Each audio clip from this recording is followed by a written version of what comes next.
So yeah, it's episode 10, Jake. Did I read that right? Number 10. Episode 10. Is that JoJo White? Buddha? You would know. It's definitely JoJo. Officially JoJo White. double digit, boys. Come on. One away from Bill. I nailed Just that. not his number, like the number of rings he has. No, I got you. The championships, the 11 titles, 2 of which he was a player coach. Doesn't get talked about enough for my liking. But it's Christmas. I'm not going to dwell on the negative. I said we were going to win out the rest of the year. I was right for a while, and then I wasn't. Profoundly wasn't. Lost 2 out of 3. I hope this is the only fucking show we come in here coming fresh off of 2 out of 3. I'm Coley Mick. That's Cousin Stiz. That's Buddha the Ball Knower. We're here with Jake Yazzie. Fuck yeah.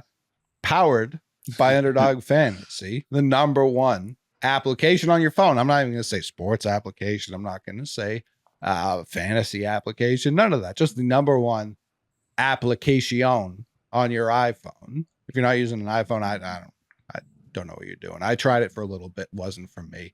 It does take better pictures, though. I will say that. Sign up. Promo code BANNER19. That's BANNER19 to get up to $1,000 in bonus cash when you sign up. Again, Underdog Fantasy, promo code BANNER19.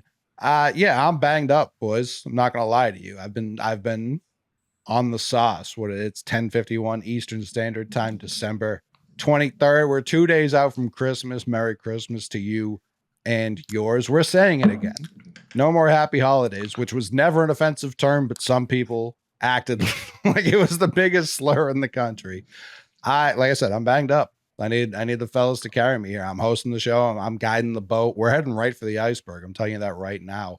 But I feel good. I feel warm. I feel merry. I'm staring at a pile of presents, completely unwrapped. The least wrapped presents you've ever seen in your life. And I have to handle that between now and tomorrow night. I have an entire Target checkout lane I have to build. These are the toys they sell the kids now, fellas. A whole checkout lane. It's electric. It makes noise. The belt moves. All that. I have to be an electrical engineer to be Santa this and every year the rest of my life. So that's what I've got going on these next few days. Stiz, what are you up to? I'm also off to Kuala. I'm off the Tequila today. Off the Celtics loss, but it's all good. It's holidays, so I'm dealing with it. Down. They are dragging the vibes down, bro. But it's no, all right, you. bro. I wasn't even gonna bring up the losses. Oh, you my brought bad. them up. My bad. I'm bringing the vibes down, bro. But yo, I can't, man. I can't. I'm trying to shake it. I know I'm supposed to be Santa Claus right now, but I'm feeling very Grinch-like. Buddha, how about you, bro? I just know that if Coley's a little banged up, he's going to wrap some gifts tonight. His kids are going to wake up on Christmas morning to a bunch of gifts in happy birthday paper. Like he's not paying attention at all. And if Coley's asking us to carry him, I mean, you're talking about a 6'7" dude. Me and Stiz, we can't lift the bar. So I don't know how we're going to. I'm going to get my paint picture on, bro. We got him. That was so funny. For people wondering, well, Coley's usually so sober. That's what I know. Sober Mick. No. I'm here. It was 4 days in Orlando. I did see a lot of G Leaguers while I was down there because they had their showcase. I saw a couple of guys, but I'm sure you know the list off the top of your head. There were a couple of, I know Dennis Smith Jr. was playing in the showcase down there. I know a couple of former high draft picks. Which there was something you said last episode. We said a lot last episode. I meant to say something after that, but we moved on to something I'm sure more pressing. You were talking about expanding the league because there is so much talent. Like I said, Dennis Smith Jr. at a G League showcase. Markelle Fultz, former #1 overall pick, fresh off his first deal, very, very fresh into the league, unsigned, and doesn't seem like anyone's in a hurry. I don't agree with the idea of expansion. To talk about your point you made last episode entirely, I've always been in favor of shaving the league. If you haven't won a title by now, you're out. I don't want to hear it.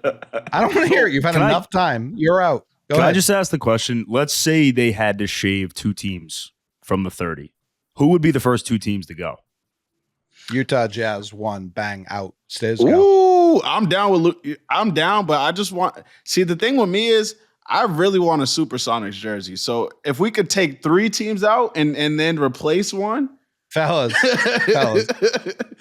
I just want you to know, it's not 1 or 2 teams. I want 14 teams gone. I wanted 16. Can you imagine who the Celtics 15th man would be right now if there were 16 total teams? Bro, all I ever hear, Buddha brought him up already.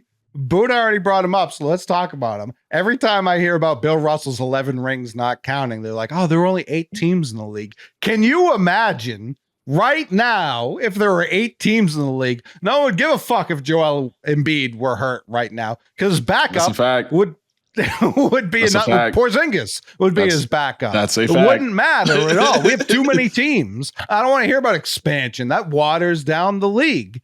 We have enough teams. We have too many teams. We don't need 2 LA teams. I know they just built Clippers the are Crappers gone. Paradise. Yeah, Clippers are big out. Clippers are gone. Trailblazers are gone. Well, I like their jerseys. God they have a championship, but who the hell cares? Like, they have a championship. I think Seattle deserves a team more than Portland. I agree. OKC, give them OKC back. Thunder could go back. Fine with that. As long as the players stay. Again. Yeah, that's what I'm saying. They could just be in Seattle now. Just bring them. Shea, you play in Seattle now. You feel me? Like that. That's cool. That. I would love that. I'm positive he would love that. Like OKC, it's weird because the fans have shown up and showed out since the second they showed up. Now, the second they showed up, they had Kevin Durant. So that helps tremendously. But even before that, when the Katrina Hornets showed up and played a half season there, OKC showed up. Like it's weird. Seattle for sure deserves a team, but OKC doesn't not deserve a team. Weirdly, like they've been a good crowd. Utah, I'm sure the Jazz players, some of them appreciate the home crowd, but I feel like we get talked about like how Jazz fans skate on how they every time Russell Westbrook's there, he threatens someone's life every time, and no one cares because it's not us. They're not allowed to play music up there, so that they could get scrapped for me off that alone, bro. I've seen it with my own eyes. They don't play real music up in the Utah Jazz Stadium, so for me alone, you could go off of that, bro. You're out of here. They don't do a lot in Utah. It's not just music. Utah, you're out of here. Crazy. I'm shocked they just got a hockey team. They should have been one of the original 6. How did they not get a hockey team until this year? I did not know that. I would have assumed that would have been established. The most obvious hockey team having stake that there is. Them having a basketball team named after jazz music is insane. It's genuinely insane. No, that's insane. No, you're hitting something right now. Yo, you on it right now, Coley. You on it. How do you guys feel? How do you guys feel about like cities that have like one color, like Pittsburgh, for example, right? Like the Steelers, the Pirates, the Penguins, they're all black and gold. I think like that's Seattle kind of has that like navy bluish kind of vibe to it. Like Seattle has been rebranded with navy blue and like the lime green, but it's very similar to, if you bring back the Sonics, the Kraken. We got to keep those colors, bro. We got to keep those colors, bro. They were so cool. Navy. No, hell no. Nah. They might as well not go to Seattle. They might as well just. I agree. Hell no, bro. Stiz, remember when they introduced red into the mix out of nowhere? It was like, how this shouldn't work. You Come on, green and yellow, or you just dropped red in the mix, and it's crazy. It goes crazy. Them jerseys were so cold, bro. We need those back for real, for real. I would actually go ahead and get a Shea jersey. Probably not, but I would think about getting a Shea jersey if they brought those back. He's gonna think about it. He's not gonna buy it, but he's gonna think about it. I think OKC is a great crowd. They've done a good job building and rebuilding these teams. They don't have a single good jersey. Like I've wanted a Russell Westbrook jersey kind of my whole life. Like he's been in the league, 14 years now? Like facts. Like I've always wanted a Westbrook jersey, and they've always been swilled, not because of him, but because the Thunder. Like the Thunder they're like knockoff Knicks jerseys. Like I don't understand why they did any of it. They went from one of the coldest color schemes in the league to one of the worst. It was bad. One of the all-time bad relocations just off the jersey. Why do they have to change the jerseys at all? I don't. We're gonna get a Seattle team. We're gonna get a Vegas team. I do think you're right. I do think they are going to expand. For me, cut the league almost in half. Like I'm completely fine with that. You know what I do think too, like I do think to a point in the NBA nowadays as well, like teams carry players based on potential. Like there's a lot of 19 and 20-year-olds who are rostered right now that aren't getting a ton of minutes or a lot of opportunity, but they're on the roster because what they're going to be able to do 2 to 3 years from now and their cost controlled, assets. I think if you like cut the league down, then I think there would be less of those like stash players because there's going to be a shitload of 20, 21, 22-year-olds. And then, there's so many good players on the free agent market that there's no such thing as potential. It's like, come back in 2 years and show me what you can do. Right. It's not something I care about, but a convenient byproduct is college basketball would become so much better. So much better. Get those potential guys would stay. And I don't even care necessarily about the development aspect. They would just be there for 3-4 years. It would kind of be like, I don't want to use the word problem, but I know recently, especially after Juju Watkins and Paige Beckers just played the other night, UConn. Great game. Tremendous game. Real hoops, I would argue. Great game. But after that, it was like, it's crazy. I think Juju has to wait 1 more year at least before she can enter the WNBA draft. And every year you see the WNBA, the 9th, 10th pick doesn't make the team because it's such a small league still, even with the recent expansion, it's such a small league still. Some teams are just so loaded. I know what was it last year? Like the 7th pick got traded, something crazy like that, like 2 seconds into the season. Cause it was just like, crazy. We have enough talent. Imagine if the NBA cut in half. Every team makes the playoffs. You know what I mean? Every team gets because every team would be loaded. Like, of course, every team makes the playoffs. 16th seed might win every once in a while. Honestly, the Celtics roster would be like an average roster. Oh, yeah. Like the Celtics current roster would be like current roster. Yeah, our 16 current team. roster for sure. Current roster like for we sure. Could compete. We could Teams compete. would be stacked, bro. Teams would be stacked, bro. Stacked. Oh my god. Could you imagine too in college basketball if there was like, because no teams have identities anymore because it's like, when they have that Champions Classic every year and they pair up like a Duke, a Kansas, a Michigan State, a Kentucky, like those 4 schools, it's basically just like a freshman year showcase. It's like, all right, well, what high school players are, it's basically the new McDonald's All-American game and it's just a double header. But could you imagine if Duke wasn't able to promise playing time to 4 freshmen every single year and they brought back Cooper Flagg and he got to play alongside guys who didn't leave for the NBA? Like, you would have got Brandon Ingram at the 3 and Jason Tatum at the 4 for Duke. Like, think about some of those combinations. And without them being able to promise the playing time, that would even out the talent at the college basketball level. Would you have had like a senior Jason Tatum with a freshman or sophomore Zion Williamson? Oh my! Listen, guys. Yes, you would have. You absolutely. We got to start talking. We got to stop talking about stuff like this. This is. That makes me happy on the inside, and now it's gonna make me sign a petition. Like, yo, for real, we might have to. Well, that'd be so fire.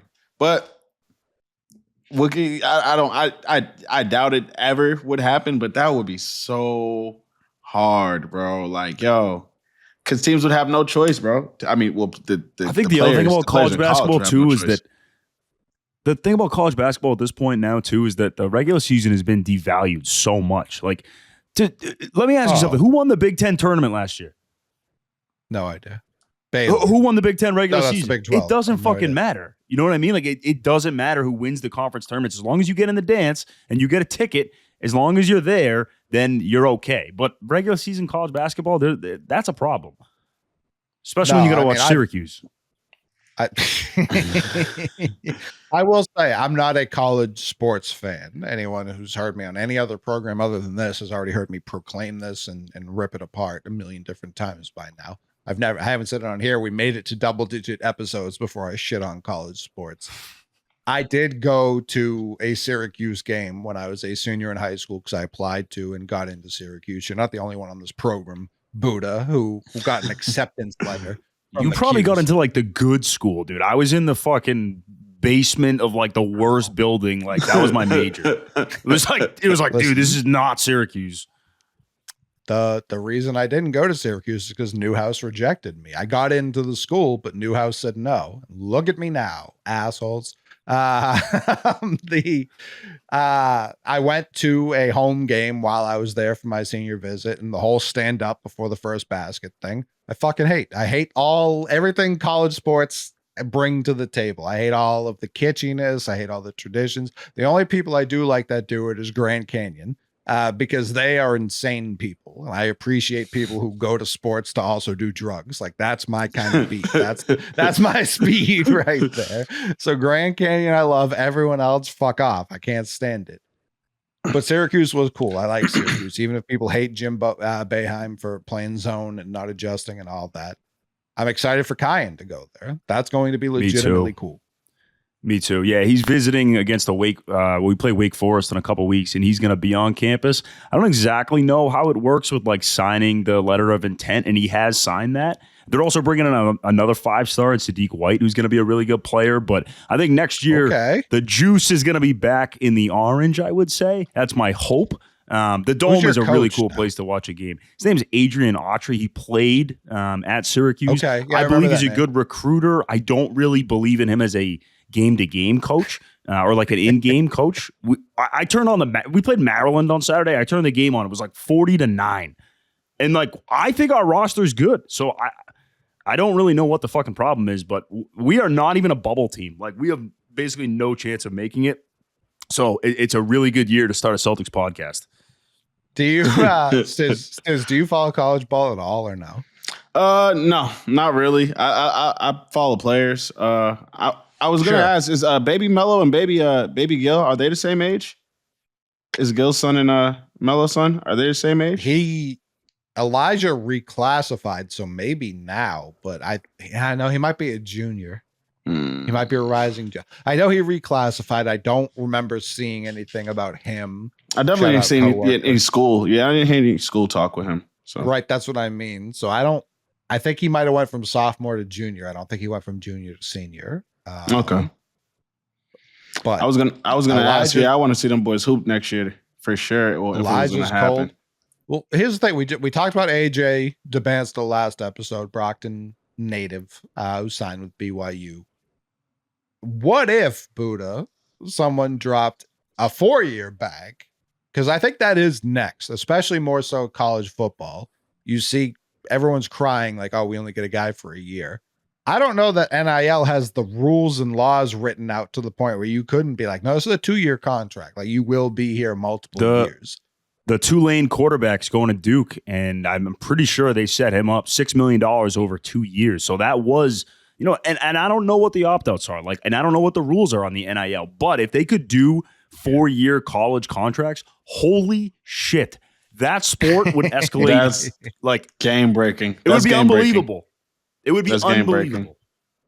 If I'm like, this is where I wish I were just like some oil baron from Texas who had the deepest pockets. You know what I mean? Because I would, if my alma mater was SMU or A&M or whoever the fuck, and if I were just like, hey, what if I promised a bunch, like 5 of the top 10 18-year-olds, if I promised them $50 million over the next 4 years and we just ran college basketball, like you just ran it up. There's nothing stopping you from doing Literally that. not. We're still in the cowboy times with this NIL stuff. So you could say whatever, bro. That's so hard, bro. And that's how you get it. That's how you get a Zion and a JT playing together at the same time, bro. That would be so cold. So it'd be unbelievable. It's like, listen, you're going to go top 5 no matter what. Chris Dunn, another local kid, when he was coming through the whole time, when he was freshman, sophomore, I believe he came up after his junior year. Buddha, correct me if I'm wrong. I believe he was in college for 3 years at Provi. Is Eamon there? Jake, I know he would know. I know. Where's Mike when we need him? Yeah, Eamon would know for sure. Big Christmas party for Mike tonight, so he's bowing out. Love that for the kid. But every year, he didn't. The reason I didn't want him when half of Celtics fans almost committed harikari for not drafting Chris Dunn. when when he was a freshman, sophomore, and however long he stayed in, every year his draft status did not change, and every year he did not change as a basketball prospect. He's the same player every year. He just kept getting older. He didn't get better as a shooter, none of that. So most top picks, if they go to college for 4 years, they're going to end up getting drafted in the same spot regardless if you're really that cold. They don't care about your age if you're that good. Buddy Hield. It came out after he was in the league that he was a year or two older than he actually was. And the Kings were just like, yeah, but he's sick. Like, have you seen him shoot? He's awesome. We don't give a fuck. In baseball, that's the end of the world. We don't give a shit if he has an ID or not, bro. That don't matter. His real name's not even Buddy. Who gives a fuck, dude? You see him? Have you watched him shoot? He's cold. Duke watched Kyrie play games 10 times and was like, we don't care. The NBA said, we don't care. We watched this. 1-1. We care nothing about what you're saying. It's why I thought Wiseman would be the goods. Kyrie's a huge reason why. It's just like he played 2 college games at Memphis. Who gives a fuck? He played for Team USA. Everyone knows that he's going to be good. Hasn't been good. Not even a little bit. Not even slightly good at any point in time. So we'll see. We'll see what happens. How drunk comes back?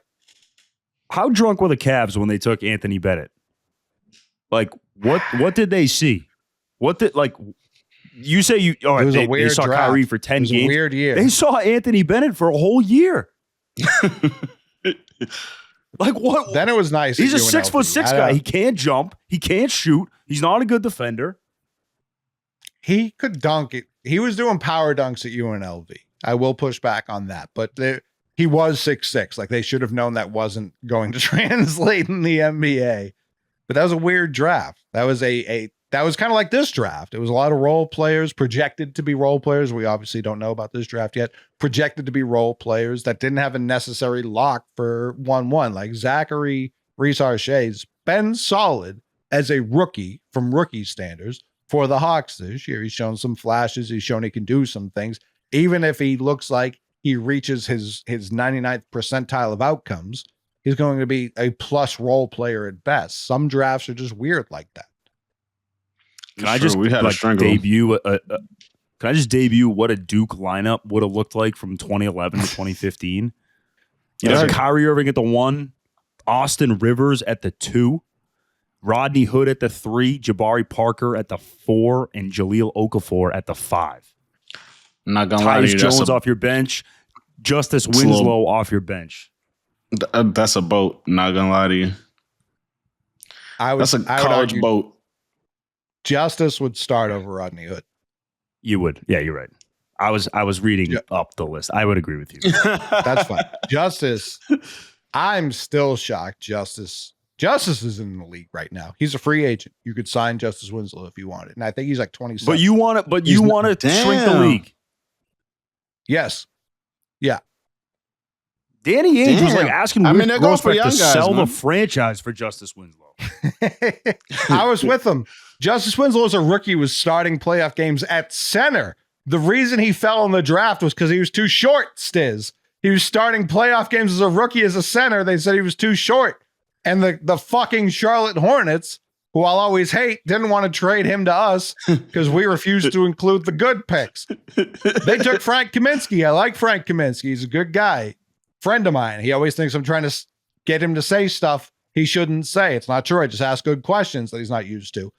But still, like, what are you doing, Charlotte Hornets? Trade us the pick. We wanted Justice. Justice was good. He just kept getting hurt.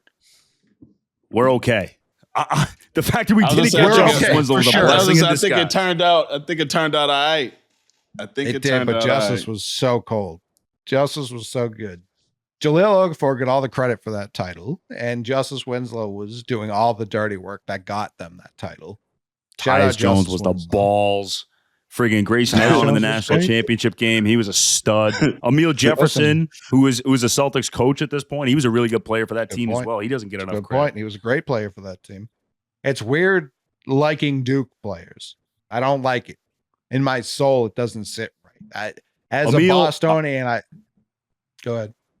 Emil Jefferson, Nolan Smith. I loved Nolan Smith at Duke. I thought he was fantastic. I thought he'd have a longer career in the league. He seemed like a guy who would be like a career backup, just solid floor general. I'm shocked he wasn't in the league much longer. You know what? I was sorry for cutting you off. Cole's had a couple drinks. He's like, this fucking Buddha kid.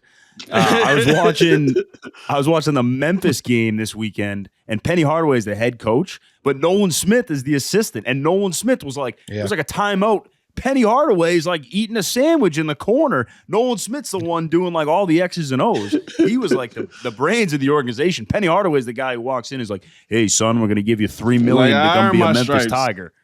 Hell yeah. I feel him. I earn my stripes already, man. Listen, I was watching Kentucky Louisville the other week, and Peyton Sevo was an assistant coach. And I'm just too goddamn old. I'm just entirely too old at this point. He played 8 years at Louisville.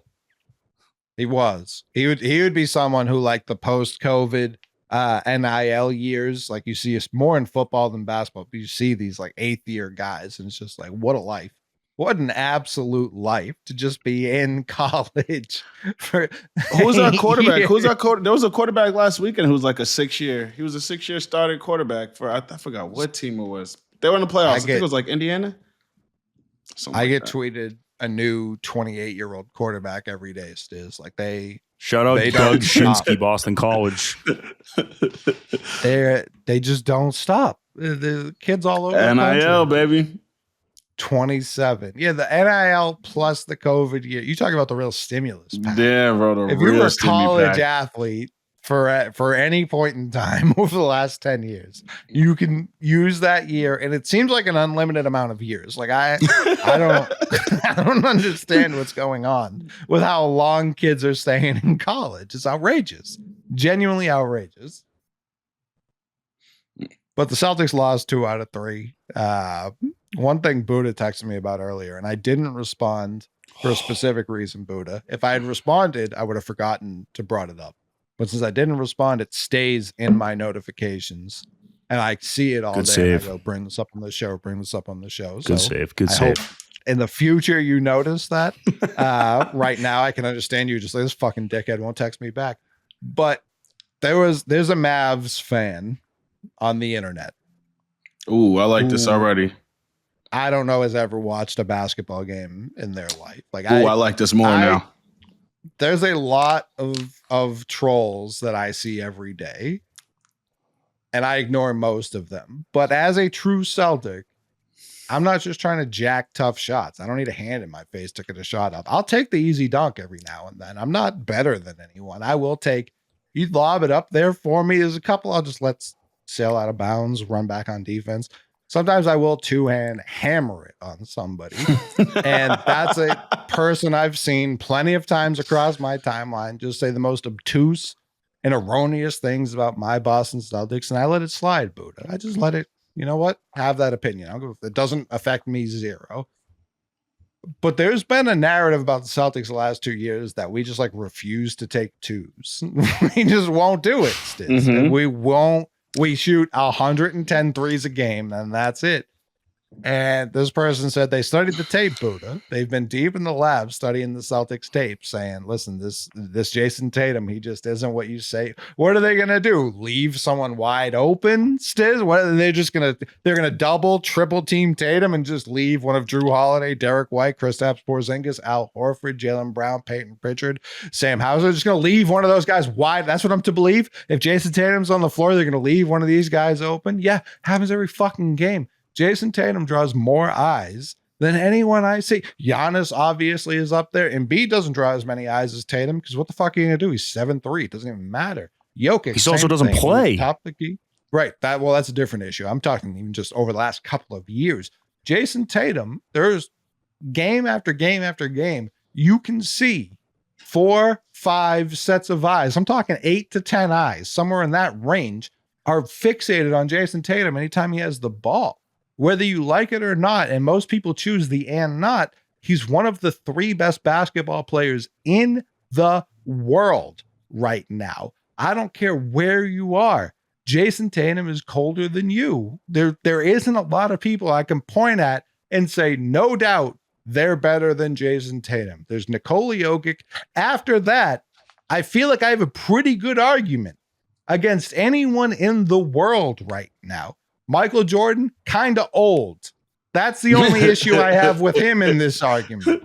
LeBron James, kind of old. There were plenty of points in LeBron James' career. He was way more dominant. Right now, kind of old. Like, that's kind of the issue. You're talking about one of the best defenders in the league, one of the best scorers in the league, one of the best facilitators in the league.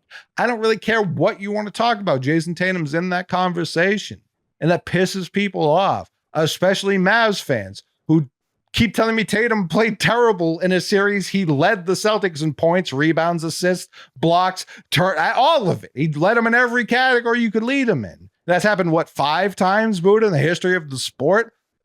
All the other guys are inner circle, first ballot Hall of Fame guys. Like Duncan, Jordan, LeBron, like Tatum. Like, that's like end of list. This fucking Jokic. Mavericks fan. Jokic did it too. And Jokic, which again, Jokic is the one player that this podcast says is the best player in the world and is better than Jason Tatum. And like, this Mavericks fan, I was like, I needed to reapply deodorant after lunch today because I was fucking pissed. All right, I was fucking pissed. Essentially, the conversation what did he say, started. Bro? Yeah, what did he say? I'm trying to hear this shit. Let's start from the top. Okay. Let me to So spiel. somebody tweeted. And this came off of, Jason Tatum like having the best game maybe of his career statistically by having 40 points, 15 boards, and 10 assists, shooting 60% from the field, shooting 60+% from three, 9 3-pointers. Didn't force a shot at either. Okay. Didn't force a shot at all. No. Didn't force not one shot. Was playing within the game and did it. And I was just adding to what you say. Thank you, Cousin Stiz. just adding to what you say, bro.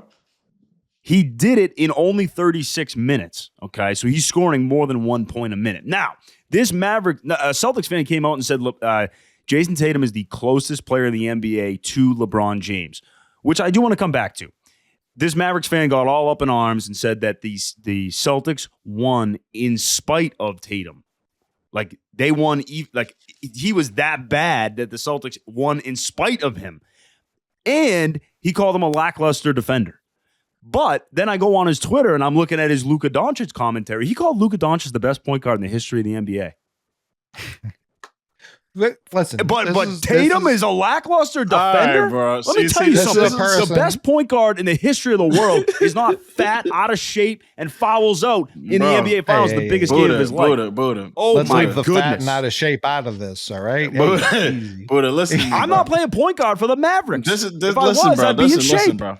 Buddha, listen. In life, bro, there's gonna be times like this where things are gonna be said, and then you're gonna look at the person who said it, and you need to say to yourself, "Nah, for me, I'm not gonna engage."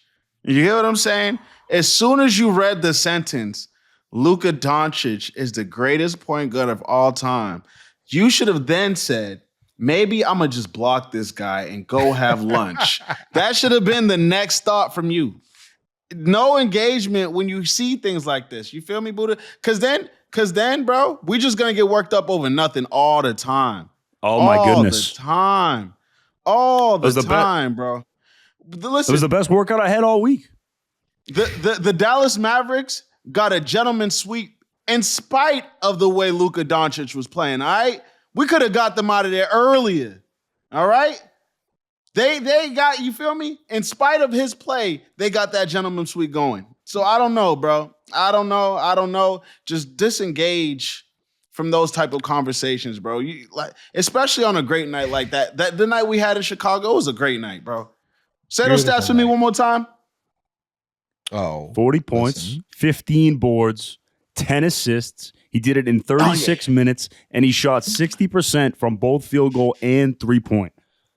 Yeah, bro. If I was a JT hater, I'd be having a bad night too, bro. He also said that teams don't game plan for Jason Tatum, which is where Coley completely took a dump on him. Like, tweeted a picture where there was literally 11 players on the court all looking at Jason Tatum. And I know there's only 10 that play. And the coach. And the coach too.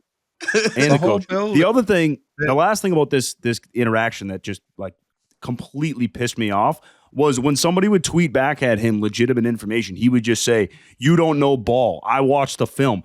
Dude, just because you watch the 9-minute YouTube highlights of the fucking Celtics game doesn't make you a ball knower. Okay, Man Like, said he oh, watched it. God. He's not the ball knower. He's not the Not ball the ball knower. knower. It's Yeah, Buddha. This is where I say to myself, I love that Buddha's fired up, and two, he doesn't spend nearly enough time online, which is good. That's healthy for your brain. Because I see people like this all day, every day, and I just go, okay, man. And like I said at the beginning of this, I will take a shot with a hand in my face. I've been doing it all day, talking Red Sox on the old internet, because people aren't agreeing with me. It's not. Listen, it's easy to take the catbird seat. It's easy to be up in front. Oh, here's the easy layup take. Yeah, I'll take that all day.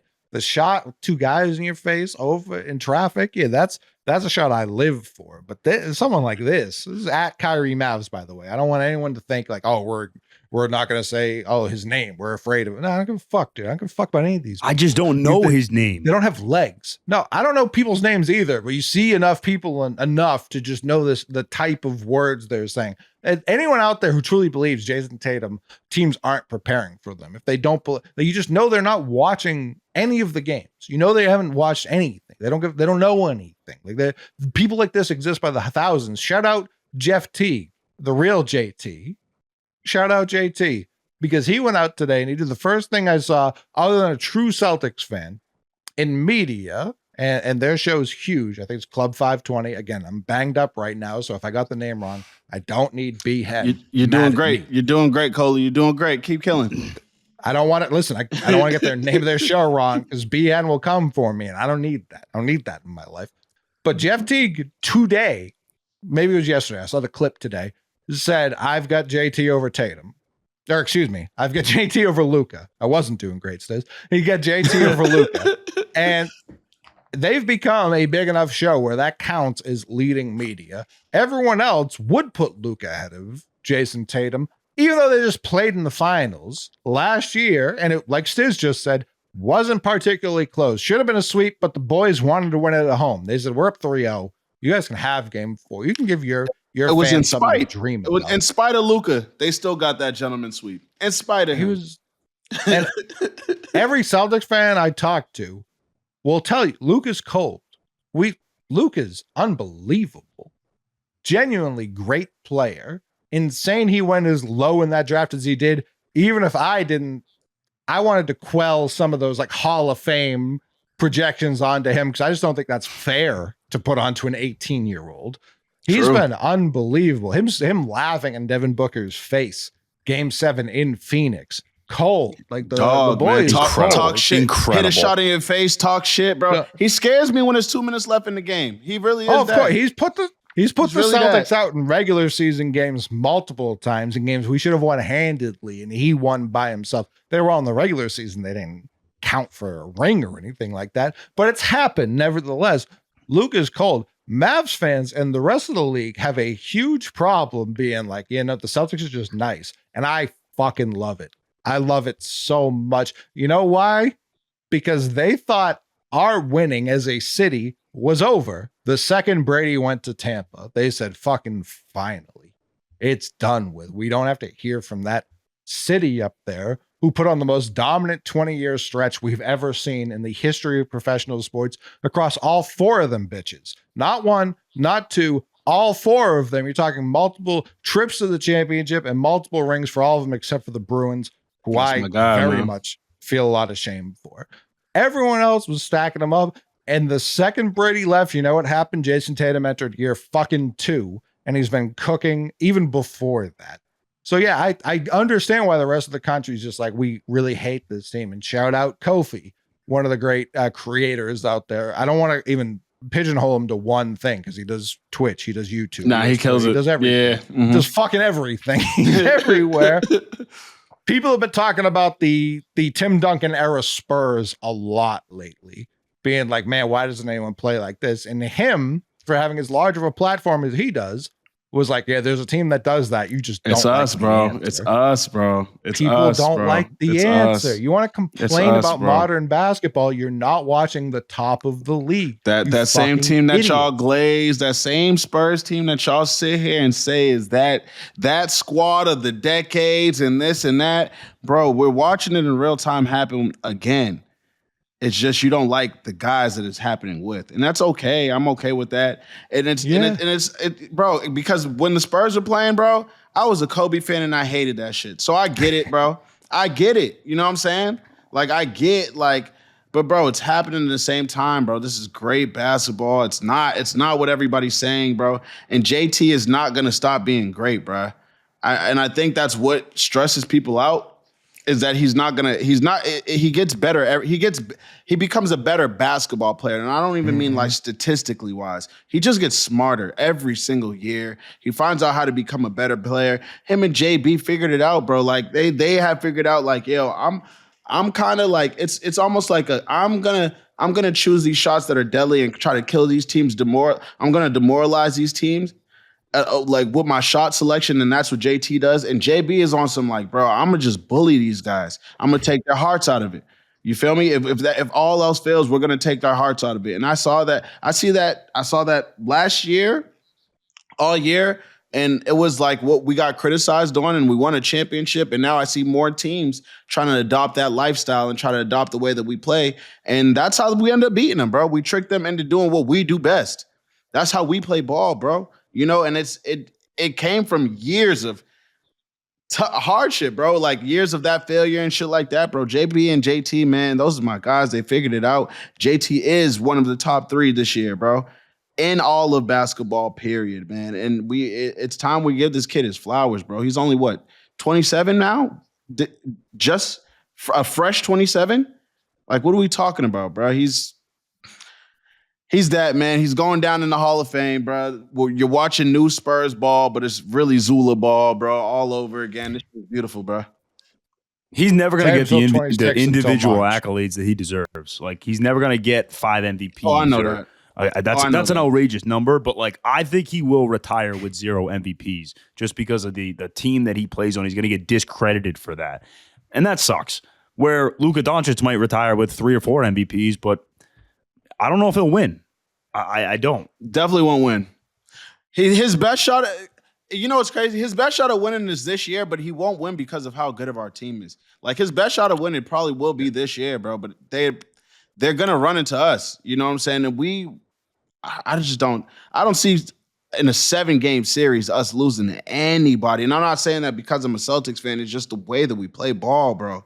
And I see Luka and them. I'm halfway because I see Luka and them, bro. They have a great team over there, and they built. You know what I'm saying? They built even more. If it was any other year versus any other team, I'd say they probably will be the favorites to win it. But it's just 1 through 5 knockdown 3s, 1 through 5 knockdown 2s on our squad, and from anywhere, bro. And it's just tough to beat that, bro. Nate, Twitter user Nate, the GOAT. My guy pointed out before this Magic game that Kristaps, after his 9 games played, had reclaimed his rightful spot at the top of the points per possession for post-ups in all of basketball. So when people lament, that's hard. All they do is jack threes, this, that, and third. Yeah, especially this year before our 7-3 cheat code came back. Who led the league in points per possession in post-ups last year, came back 1.29 points per possession. Jaylen Brown, 1, 2, 3, 4, 5, 6, 7th in basketball in points per possession on post-ups. So it's not just the 7-3 guy. It is Jaylen Brown, the bully, like was just said. Not to cut you off, bro. I know we lost today, bro, but just the way that JB plays, bro, like the way that he – When JT's not playing, the way that the Celtics decide to play basketball under JB's leadership, it's a completely different team, bro. That whole first quarter, we didn't take a 3 till I feel like our 7th or 8th shot. It was straight rim. It was straight rim. We were 4 for 5, and it was all to the cut, bro. It was damn little like JB comes in that huddle before the game, like, bro, you know what we doing tonight. You know what I'm saying? And I love it, bro. I love that physical play, bro. And I know it's gonna serve us so well in the playoffs, bro. That 60 points in the paint against Chicago was big.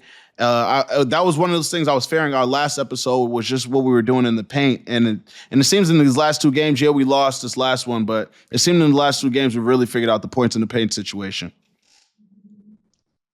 I mean, Jaylen Brown, like going to the rim, like there was multiple times tonight where he just played bully ball, and he was Straight up. like just looking at the floor and being like, who do I want to go against? And then he'd just run pick Cole and roll. Anthony? He would Come find here. Cole Anthony, Come here. barbecue Come here. chicken. Like, Come on, bro. Automatic. Smart, bro. Smart. Like, oh, you got 4? No. Let's get you 5. Come on, brother. Come out here. The other thing about Jaylen, too, is find me another all-NBA player who legitimately picks a guy up. Not full court all the time, but like Jaylen will meet a guy right at half court. And like that's a tone setter for your whole defense. I know that he has really good defenders behind him and he has rim protection behind him. But like that mindset, again, Luka Doncic had wanted nothing to do with him in the full court. So that's just like something we didn't see 2 or 3 years ago. Name me the last championship MVP that's willing to do the dirty work that JB does. Name me the last one, bro. Besides Iguodala, I'll say was the last one. I was gonna say Iggy's the last one. But besides him, name me the last MVP from a championship willing to do the dirty work that JB is. He invites it every game. It's not like, oh, we have to do this today. Nah, bro. That's my mindset. That's his mindset every game. I can't think of one besides Iggy. No, and even like someone like that was their whole, like that's what cashed their check. You know what I mean? That doing the dirty work. Jaylen's a top 15 player in the league, and Iggy was a monster. It's not a shot at him, but he was more of a role player guy. Yeah. He didn't have the offensive game. Him JB has a Philly, choice. Going to Denver and then going to Golden State. One of the sneakier, more important paths that's happened in basketball the last 20 years, because I don't know if Golden State truly unlocks what they became without his inclusion and him being a bench guy and him wanting that role, this, that, and the third. Manu, speaking of the Spurs, Manu gets all that love for being that, which is deserved. I'm not trying to take that away from him. Absolutely. But Iggy did the same thing, and I don't feel like it gets discussed the same way. He was like an all-star dunk contest guy. He was in multiple events that whole weekend. Every year he was in Philly, and he was like, you know what? I'll take this bag from Denver, and then I'll go to Golden State and just be whatever they need me to be on a given night. I also shout out Iggy as always. But before we jump off the Iggy point, Coley, the one other thing I wanted to bring up, and Celtics fans, close your ears. I don't know who my audience is on this one, but I do remember it. I do remember in the 2022 finals too. Like, there's one game in particular where like Andrew Wiggins keeps going over to half court, and Iguodala is just in his ear. He's just in his ear, like, fuck is going do on? this, do that. You got to do this, you got to do that. And Wiggins was phenomenal in that series. Like Iguodala, not only throughout the LeBron finals, but like he continued to make impact on those teams. No, that's true. Sorry, Jake, cut it. No, it's actually true. It's true shit, bro. I was at Game 6. I watched it live, bro. Me and Smino was at the game with JT's cousin. We watched that shit live, and we watched that coaching from Iguodala happen live. And when I tell you it made me sick to my stomach, it made me sick to my stomach, brother. Oh my God. But you're hella right, bro. Hella right. All right, moving on. Bad memories, though. Yeah, I was gonna say bad memories, though. Right or wrong, like no one was debating the legitimacy of what he was saying. Why 22 would have been quite a notch on the belt. It wouldn't have made the Smart trade hurt as much as it did, and wouldn't have done any of that. 22 was brutal. That was horrible, bro. Celtics were up 2-1, right? Yeah, because it could have went up 3. Yeah, game 4. Game 4 was the night my second daughter was born, and that fourth quarter started. The Celtics were up. It was double digits. I want to say it was 13, but I know that was also the 2010 fourth quarter score, so I don't know if that's accurate, but they were up. And I watched Steph hit probably 2 threes, and I shut it off because she hadn't been born yet. It was a struggle. It still needed to be a great day. No, it was just like negativity at all. I never saw the Warriors take the lead, and I knew the game was over just having watched the Warriors the previous 7 years. Like I was like, I know how this story goes. So I never saw the end of that game 4, but as someone who very cockily predicted Celtics in 5 heading into that series, once I saw how that fourth quarter was going, I said, well, this isn't good. Can't get it 2-2, bro. 3-1. I do think the Celtics, I don't think Golden State has it in them to win that series if they're down 3-1. There's nothing. Bro, that shit was brutal, bro. I thought like, bro, I wanted us to win so bad. I flew back home. Same. Thinking that was gonna make a difference.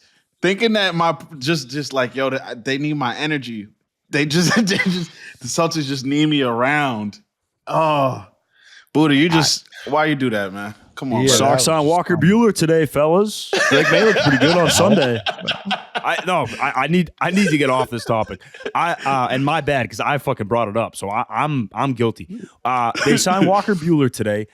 Walker Bueller has a great Bostonian name. Fucking. And I was gonna say I know nothing about. Yeah, I was gonna say I know nothing about baseball, but that name. But that name in Boston plays Walker Bueller. Walker Bueller. Marcus Smart. Fucking Walker Bueller. So kid. like, what other fucking names? Walker Bueller kid. What other names would be like on your Mount Rushmore of like Boston sport names with the accent? Nomar, 100%.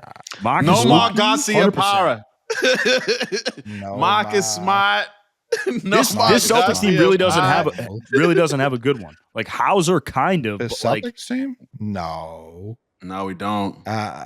No, I mean, Hauser for sure not. Jordan Walsh is for sure up there. There's a lot of Walshies. Al Horford. yeah, but I'm just saying like the pronunciation. Like Al Horford is kind of Al Horford. Like we pronounce someone's name different. No, for sure. know? I know what you're saying. For sure. Yeah, that's what I'm saying. Al Horford is like the only one we have. The Horford is kind of there.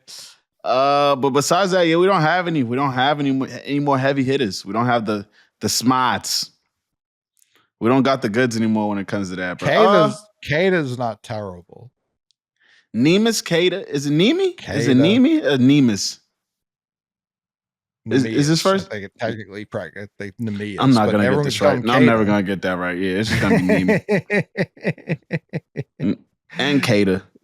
No, I mean, listen, there's a reason Walter McCarty will be taught to like all of our grandkids. Like he was objectively just like an okay, solid guy. But because Tommy went crazy for him, we were just like, this is maybe the best player who's ever touched a basketball. Unsure based off the commentary if this is Michael Jordan 2.0 or just a guy. I don't know, but yeah, Walter McCarty will always be number one for the Celtics. I don't know who. Walker Bueller is great, bro. I'm still thinking no, it's Walker fucking Bueller phenomenal. for sure. That's phenomenal. That's strong. Fucking Walker Bueller kid. Exactly, fucking Walker Bueller kid. Who's pitching? Strong. It's fucking Walker Bueller, of course. Yeah, they got Bueller on that that's bomb. good. Yeah, that's good. That's good. That's good. No, it's big. It is important around here. And back to your point, someone named @KyrieMavs. Yeah, like the regionalism in sports. Other fan bases were like, why do you hate Kyrie so much? Because there aren't other fan bases. There are fan bases of individuals. For a whole we don't play fan that base shit. of it. No, for a whole fan base of a team to be like, yeah, fuck that guy. Everyone wanted to make the Tatum Jaylen thing out to be something because one guy won the Finals MVP. Everyone here was just like, the Celtics won the championship. I don't give a fuck who won Finals MVP. That shit does not matter. You can throw that shit out.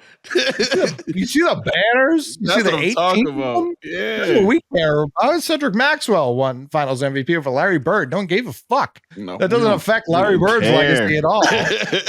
At all. We do not care about that shit, bro. It's about the team over here, baby.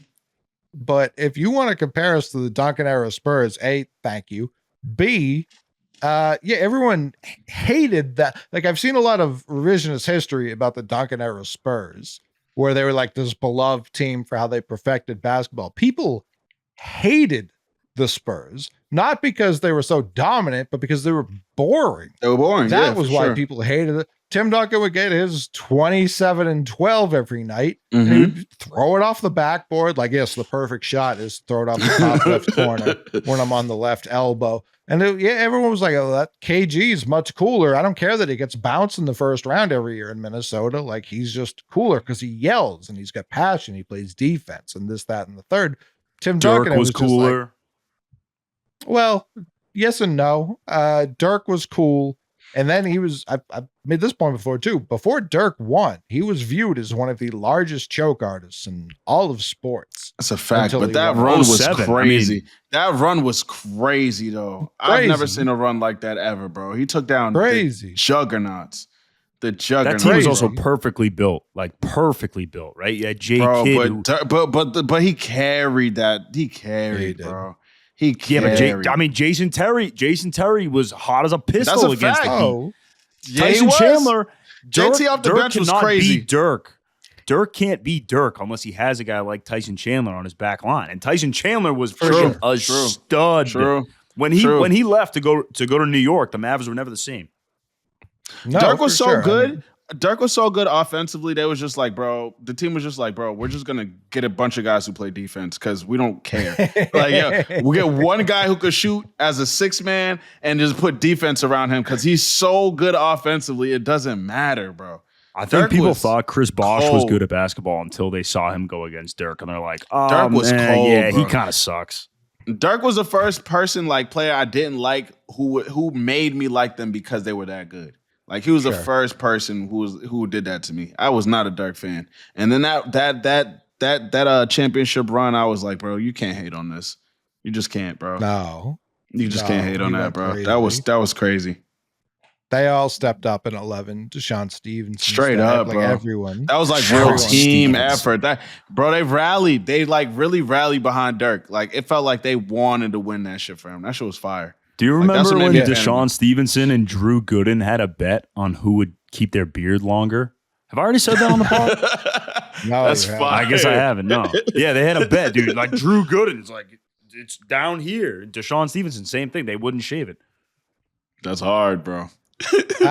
I remember a lot about Deshaun Stevenson. Too much maybe, but I remember he got Abraham Lincoln on the $5 bill tattooed backwards, like how ambulances have it, so that the other person could see it forwards, but we're not mirrors, so that's not how it works at all. We know it looked backwards because that's how our eyes work.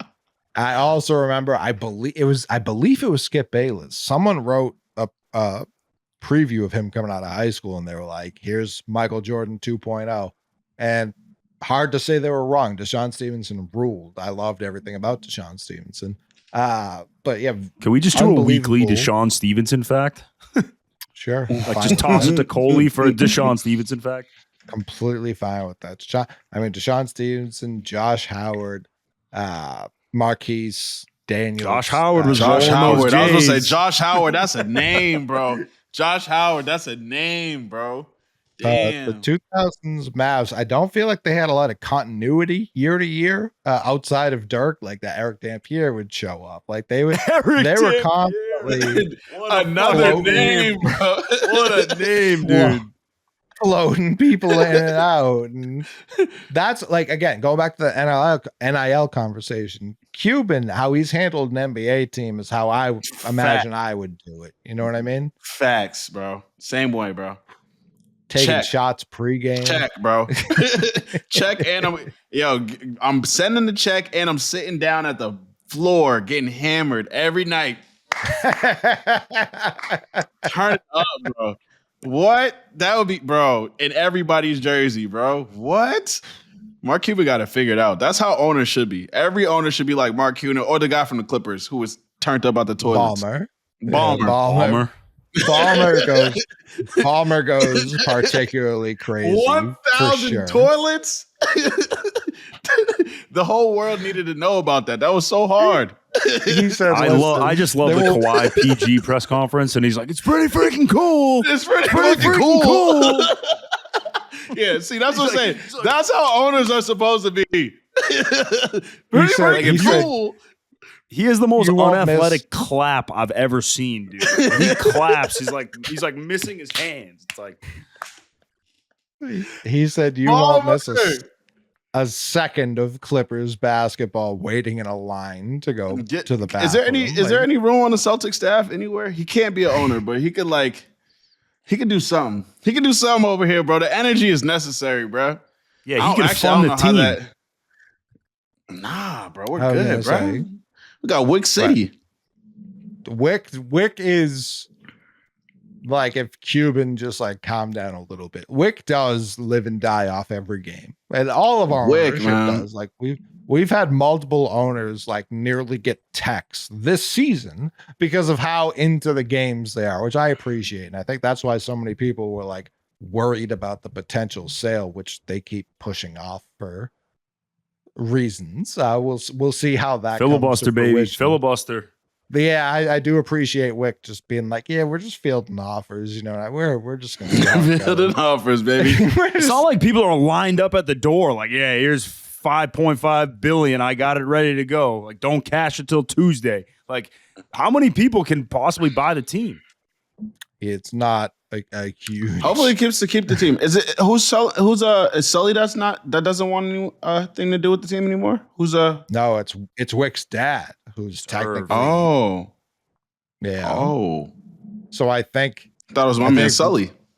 No, I think Wick's just kind of like trying to wait it out and be like, you know, if the old man kicks the bucket, then you don't have to sell, you know, potato, tomato. We just wait it out. But I don't know that. Like, I don't obviously have any intel or anything like that. It's just they went to Dubai. You know what I mean? I feel like they could have found a couple of buyers over there if they really were in a hurry to sell the thing. It's like last year, the team's not up for sale. Wick also they got preseason games in Charlotte. Real shit. Wick also got one of the coldest names of all time. No vowels. WYC. That shit is so fucking hard, bro. No vowels, baby. Wick. That shit is so cold. That's a great call. That's a great call. No vowels, bro. That shit is so hard. Listen, we recognize Y as a vowel in the Mick household. And sometimes Y. That's sometimes why, bro. Listen, this is like Stiz's report card. No vowels. Let that one. No vowels, baby. Hey, that's a fact. All consonants.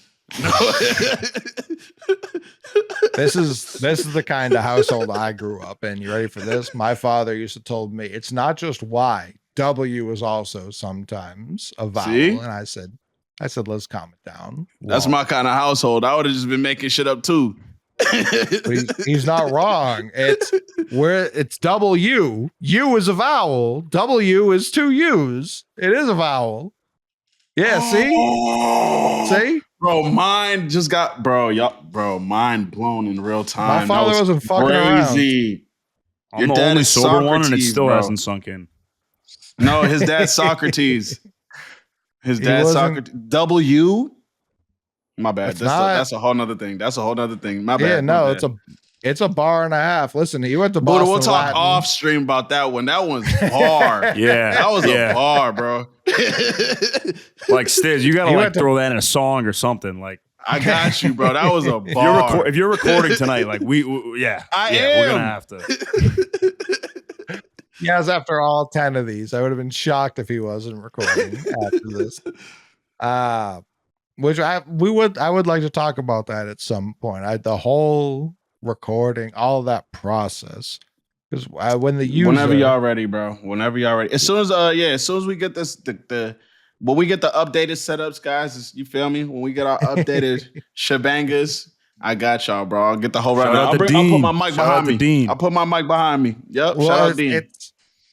Shout out Dean forever. Shout out Jake. Shout out everyone working in front of and behind the scenes here at Underdog. Especially, this is what I love about every football broadcast this time of year. The first 16 weeks of the season, I don't give a fuck who's producing this show. The Thanksgiving game and the Christmas games are just like, we're going to show everyone we took away from their family. Big shout out. They have everyone waving. They're like, hi, people I would rather be with. And that always kills me. So we're going to do it here too. But shout out Jake, shout out Eamon, shout out Dean, shout out everyone who makes this shit happen. We just sit here and run our mouths. But yeah, we've talked about this off camera too, but it's like, I get an album, there's 12 to 16 tracks somewhere in there. I know Future records every day. Where are those tracks? I know you record every time we record this show. Where are all those tracks? Are they just throwaways? That layup line? Is that you in the gym getting shots up? Yeah, bro. It's all right. It's weird, bro. So like, it's one of those things, bro. It's like if I put out every single song that I made, I would be happy. But Tim and the business would not be happy. You get what I'm saying? You get what I'm saying? If I put up every single shot, and we could put it in basketball terms. We on Rollin Jays. We could put it in basketball terms, bro. If I put up, sometimes I throw up half court heaves just because I want to, with 23 seconds left in the clock. Sometimes, you feel me? Sometimes it's a half court heave just because it's like, bro, it's one of those days. I'm having like right now, I know as soon as I leave, it's going to be one of those nights. I'm having too much of a good time here for me to roll out and then try to be serious on the mic. You know what I'm saying? So you can't put out all those songs, bro. Some of them are good. Some of them are actually, you know what's crazy? You like, some of them are heaves that go in. Some of them are heaves. They have to. Perfect. What I made a song called "Perfect," guys. Who all don't know, it's my first gold plaque, my only plaque, and I made it in my closet. Who's listening to this that doesn't know that? I made it in my closet in 45 minutes, right? But that was a half court heave. Cause backstory, I had the Perfect was not called Perfect. It was a whole nother song that was like super introspective somehow. I wrote a very introspective song for that beat. It was like really deep. You know how I get down. It was going to be one of those emotional bangers, right? And then in between takes of me writing the song, bro, of me recording this verse and everybody falling asleep, I start the Rich, who's with me. Rich is sitting right where I'm sitting right now. I'm in my room. Rich is playing the beat. I forgot who else was in the living room with him, but he's talking while the beat is playing and they just have it on the speaker so he can hear everything that's going on in my room. And while they're playing the beat, it's playing in my headphones too. And I just start mumbling the perfect melody. Is she perfect? And he stops the music. It was like, bro, what the fuck was that? And I was like, bro, I don't know. I was just playing around waiting for you guys to be done. And he was like, all right, well, just keep playing around because that's what we're doing. He was like, just keep playing down and keep acting like that's what we're doing. Boom.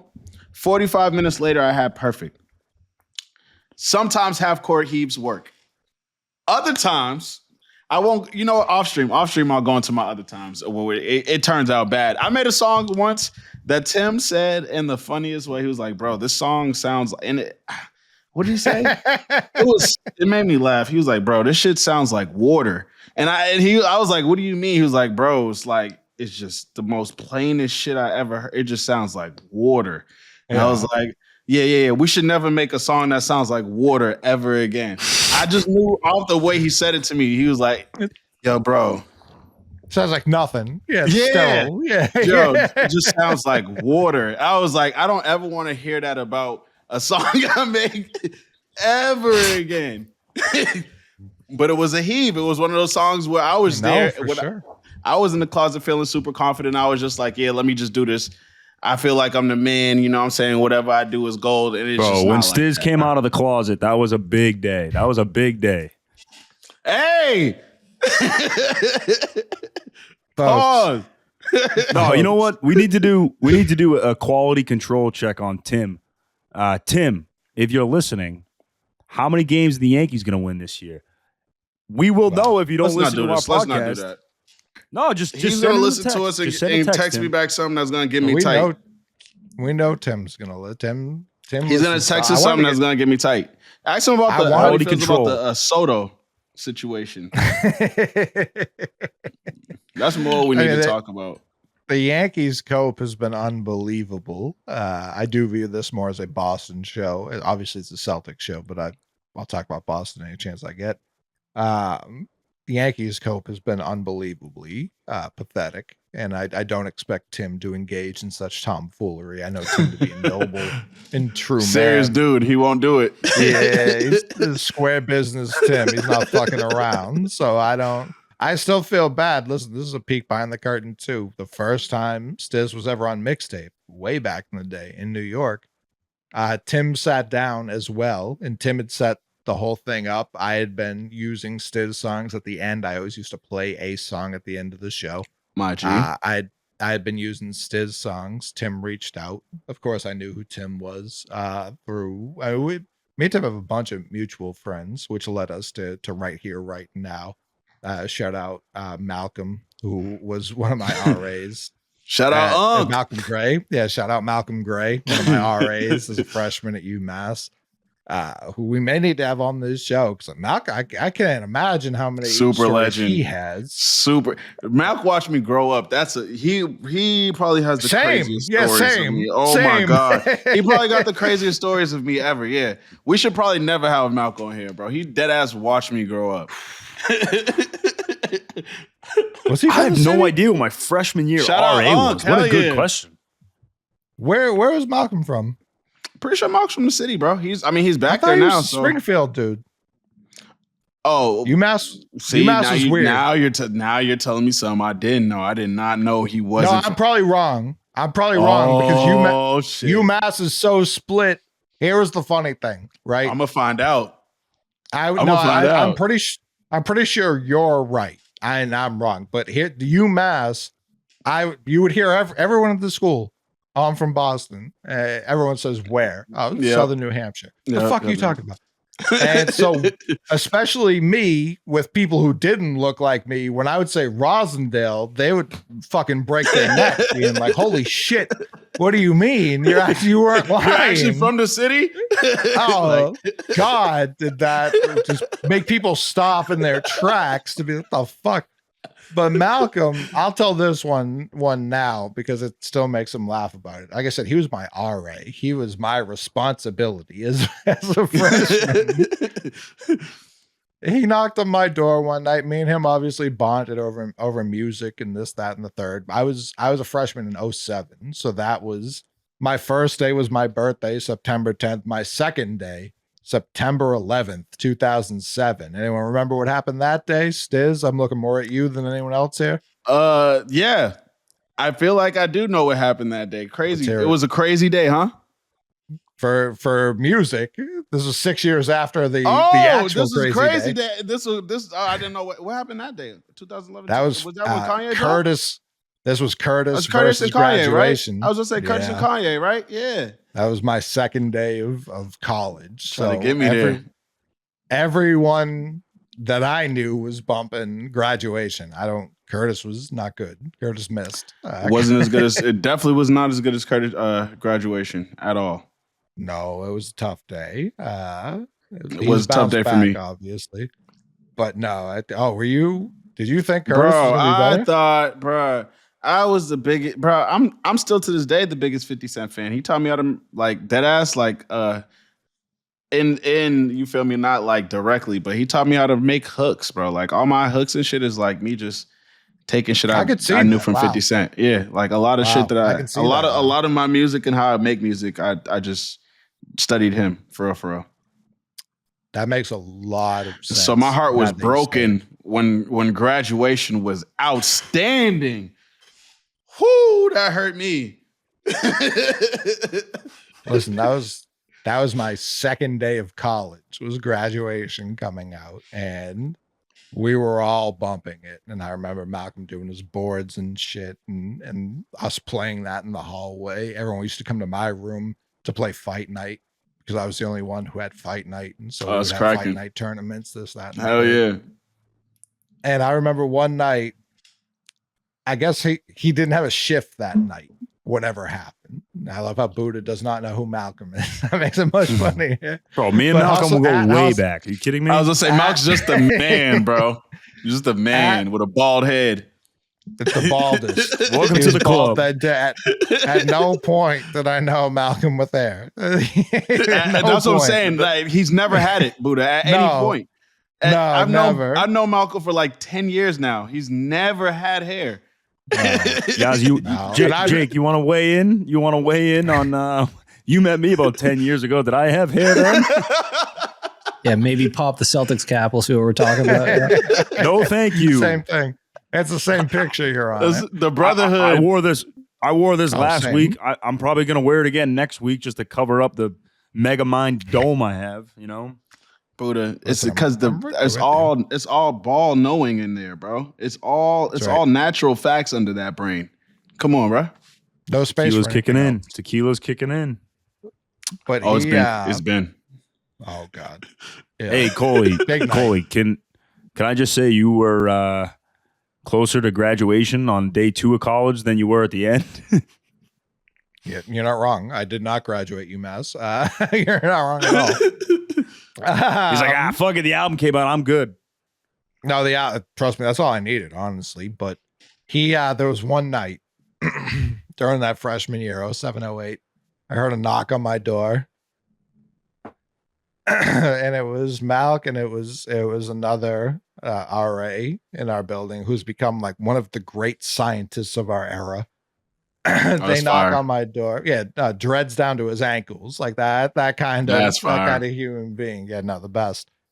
They knock on my door, and I'll never forget the devious look in Malcolm's face. He hates when I tell this story. I don't give a fuck. He knocks on my door and he says, "You guys got any booze in here?" And again, they weren't like shaking me down as RAs. They just knew they had the power in this situation. This was a reverse cop situation, if I've ever seen it. So I was the only white person involved in this shakedown. And they knock on the door. They come in. Malcolm goes, "You got any booze?" I go, What of it? He knows what kind of time I'm on. I knew I wasn't in trouble here. I know I wasn't getting jammed up. And I go, "Yeah, you gonna take it?" He goes, "Who the fuck are you gonna tell about it?" And I said, "You're right. Who am I gonna? Who polices the police here?" Word. So he took my roommate's booze. It wasn't mine, so I really didn't care. But the power dynamics were unbelievable. The opposite of regular society. So I couldn't believe what was. I said, "To me, of all people, to me, there are plenty of deserving whites who need this kind of life lesson taught to them. To me, come on now." But Malcolm was constantly furious because I would whoop his ass when we actually played basketball. He didn't like that one bit. So we might need to have him on here because he will verify that even if it kills him. He won't like that one bit. Yeah, he's gonna just take it out on me on a bunch of embarrassing stories for hours. Yeah. Let's never do that, please. To the Rock Nation. I was gonna say there's about to be a bunch of stuff he's gonna talk about, bro. Oh my gosh, please don't. Give me all the stories about you two guys. And hella stories about y'all in the same frat. What? Come on, man. Ballhead frat. 10 years strong. Fuck off. I'm just playing, Buddha. Damn. That's a joke, bro. If you don't know the handshake, fuck you. If you don't know the handshake. Yeah, that's your problem. That's your problem, pal. Jake, are we upset about these 2 losses in a 3-game span? We haven't seen a lot of this over the last 700 days. No, we sure haven't. It's going to make me throw up some half-court heaves like Stiz here when he goes to the studio tonight. Facts. If we're looking at the next, we got 3 coming up? Sounds right. I know we got Philly. They play every Christmas. other. Yeah, so I Philly, think what Christmas, I got to do Indiana, here. who else, Jake? I want to say it's the Timberwolves top of the year, isn't it? I think so. Is there another game before that? Hold on, we'll get right to it on that one. Oh, it's 76ers, Pacers, Raptors. That's right. So 4 games before the new year. Yep. 4 games. 4 games before New Year. Tuesdays, Raptors. If you know me from Section 10, which Coley obviously does, I think I got to bust out the reverse sweep here, which is where I go 0 for 4. You're going to go what?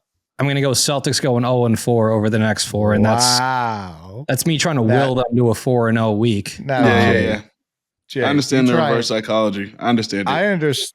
I understand needing to do that for the Red Sox, who need as much as of your help as humanly possible. You think these Celtics need a reverse sweep to get a kick in the pants. Well, Well, that's we a got problem. kicked in our pants tonight, for real. Yeah. You lose to the Magic, you lose to the Bulls. I mean, I can't imagine another scenario throughout the entire year where we go 1-2. If we lose to the Pacers, bro, no, for real, I'm gonna have shit to talk about next, like a lot. We're on business next week, for real, for real. If we lose to the Pacers, we're on business next week, bro. As long and I want to hear Buddha's thoughts on this too, but as long as they keep responding to losses, because we still haven't lost back to back this year, unless I forgot about one, but they've got 7 losses. I don't think they have lost back to back games. They lost to the Bulls, and then they immediately followed up by routing the Bulls, just absolutely smacking them. Tatum, a historic night, a 40-point triple-double that hasn't been seen in damn near 40 years. That level of whooping took place. Outscored in the paint. Didn't really even shoot that well from 3 either team, and we still beat them down. So that's where, as long as they keep our next game is Christmas, correct? Do I have that right? Correct. Our next game is Christmas against the 76ers. Is that in Philly? I don't. That's what I'm looking at right. That's what I'm looking at over here. I'm trying. I don't think they would send the champs. It's in Boston. Oh, bro, we're about to beat the snot out of Philly. Oh my god! I was going to say the champs on the road on Christmas would be untoward by the NBA. Absolutely. I was hoping it was. I was hoping it was. It would have been bad news. It would have been bad news in Philadelphia. I would be. Now, JT was out tonight in this Orlando game, which you can't even say that's why we lost, because most of the Orlando Magic roster is dead. Like no one's been more injured than the Orlando Magic this year. So I can't even use the JT sit down as an excuse. I'll use the refs. Bro. Coley, I'm going with your No. I'm going with you. What you usually rock with. I saw it tonight, bro. There was some shit going on tonight with these refs, man. And I was, bruh, but go ahead, bro. We don't even. We can save it. Talk about it. Stiz, bro, you the brought up refs the refs. had me tight tonight, bro. The refs had me tight tonight. What happened, Buddha? No, I was just going to say, it's not Celtics related, but did you guys see the Embiid ejection and the Drummond ejection tonight in the Philly game? When they brought Drummond back? Incredible. So Andre Drummond is talking a little bit of shit to Wemby, and he just barely touches him. Wemby flies 2 counties to the right, and this referee throws Drummond out of the game. They go to the replay. Drummond walks back to the locker room. They go to the replay. Drummond doesn't touch him. And the ref's like, yeah, I fucked up. Let's bring him back. And he came out. It was like Kristaps in game 1 of the finals. They brought him back. It was so fire, bro. And then they kicked out Embiid. And Embiid, I have a theory behind this. Number one, he was pissed about the Drummond ejection. But Embiid going up against Wemby, I think Embiid didn't want that matchup. I think he was a little bit afraid of the 7'4" Frenchman, because he was 2 for 8 from the field, but more importantly, he was 1 for 4 from 3 when he got ejected. Embiid, dude, you're 7 feet. You weigh 100 pounds more than Wembanyama. Get him in the paint and go to the rim. Stop shooting threes. I don't think he wanted that matchup. I don't think Embiid loves basketball. We were talking about that a couple weeks ago, Cole, about loving the game of basketball. Told you, when bro. He does play, he's always looking for an out. Embiid put 60 on Wemby last year, if I remember correctly. He just kept repeatedly dunking him through the rim. I think he's just washed at this point. When he's fed up, he does that, bro. Yeah, he's just out of shape, man. He's having a bad year and a half. It's not even a bad year. It's been a bad end of the year last year, bro. It's a bad year and a half, bro. Tough stretch. And it's a tough stretch to have when you how old is he now? 34 allegedly? No. Allegedly, 31 would be my I don't guess. believe that shit, bro. His knees are 43. I was about to say, he don't, that's not, you feel me? That's my age, bro. I don't move like that. I'm also 31. not 7'3" with all that wear and tear on my body. I'm also not that. But at the same time, bro, come on, bro. I don't know. I'm not going to put that on him. I'm not going to put no Buddy Hield accusations on my boy. Embiid cried for and won the MVP 2 years ago now. and then got the gold medal this past summer. I think he's like, I've done it all. And he's he's already in the Hall of Fame. I saw people arguing about this about Tatum earlier too. Like, is he top 100 all time? Like, very comfortably. He's top 50 all time already. Already, that's where Jason Tatum is. Joel Embiid's the same, even if I think Tatum's historically better. They're both already top 50 players all time. I don't know why everyone always has these crazy arguments. Is Dwight Howard a Hall of Famer? Yeah, of course he is. Like, what are you talking about? Like, this is a waste of time to be having Embiid, though, Coley. That shit just made me growl. I was about to say, Coley, that shit just made me growl, bro. He is. Can I just ask a question? Name me a top 50 player of all time who never made a conference final. I don't know. I can't. I can't think of one. I think there are multiple top 50 players all time who weren't ones on their own team. So I don't know that that's like Scottie Pippen was never one on his team. He's inarguably top 50 all time. Yo, if Embiid feels like he did everything, and this is with all due respect, if he feels like he did everything in basketball, bro, it is time to retire. Like, for real. Oh, sure. Bro, because this, and I mean that, because in a way, bro, we got titles to chase, man. He got to get up there and lead his team he got to lead Philly to the promised land. Philly needs it, bro. Philly needs one. And I'm not a fan of anything over there, but yo, I would love for that franchise, for everything that AI did over there, I would love for them to get one, bro. You know what I'm saying? And he is the best bet that they've had in God knows how long, bro. If he feels like he's did everything without getting them that ring, nah. No, it's I have a problem with that. It's where I think Philly's gone pretty soft. I'm the only person in sports media as far out of that main circle as I am. I'm the only one 2 years ago who sat there. This was as the Phillies were in the World Series and the Eagles were the best regular season team in football that year. And that was the beginning of Embiid's MVP season. I said, boy, you better hope these Phillies win, because I don't think the Eagles will. And I know Embiid's going to flame out. Like, I troll Philly more than anyone. I point out their shortcomings more than anyone. Those people do not like me. I love it because I do view Philly and Boston. We don't care. They don't like anybody. No, that's why I love them. That's why I love and respect them. And at the end of the day, that's where we meet. But I was the only person who was like, man, if the Phillies don't win this World Series, which they didn't, it's going to be tough sledding. The Eagles went on to lose on a holding call that they still don't believe was a real holding call. And the 76ers went out and got 50-piece by Jason Tatum and lost after having a 3-2 lead. That was all in the same game. 7 months. Damn. And I warned them as it was happening in October, please let the Phillies win this, because otherwise it's going to be a tough 12 months. Everyone wants to be Boston until you've got a three-season window where you get to pretend to be Boston. You go 0 for 3. We don't go 0 for 3. We're coming with like Denzel. We're leaving with something. We're not leaving empty-handed. We're leaving with fucking something. Somebody's getting a fucking championship. Somebody. Listen, 07-08. The Red Sox win in 07. In 08, it starts off with the 18-0 Patriots, the team we thought were guaranteed to walk away with it. They're the only one who doesn't. The Celtics win in June. That was a tough year here. We won 2. You know what I'm saying? It's different. Everyone wants to be us. They can't. They don't know what it's like. They don't know how difficult it is to constantly be under the stress. My bad to cut you off. Yo, did you know they're calling Kansas City Titletown now? Did you know that's a thing? Who? The interwebs, bro. The interwebs are calling Kansas City Titletown now, bro. That could be Brockton. A whole nother. Yeah, I was gonna say it could be a whole nother thing. But over there, bruh. My bad, Coley. My bad. Give them a basketball team.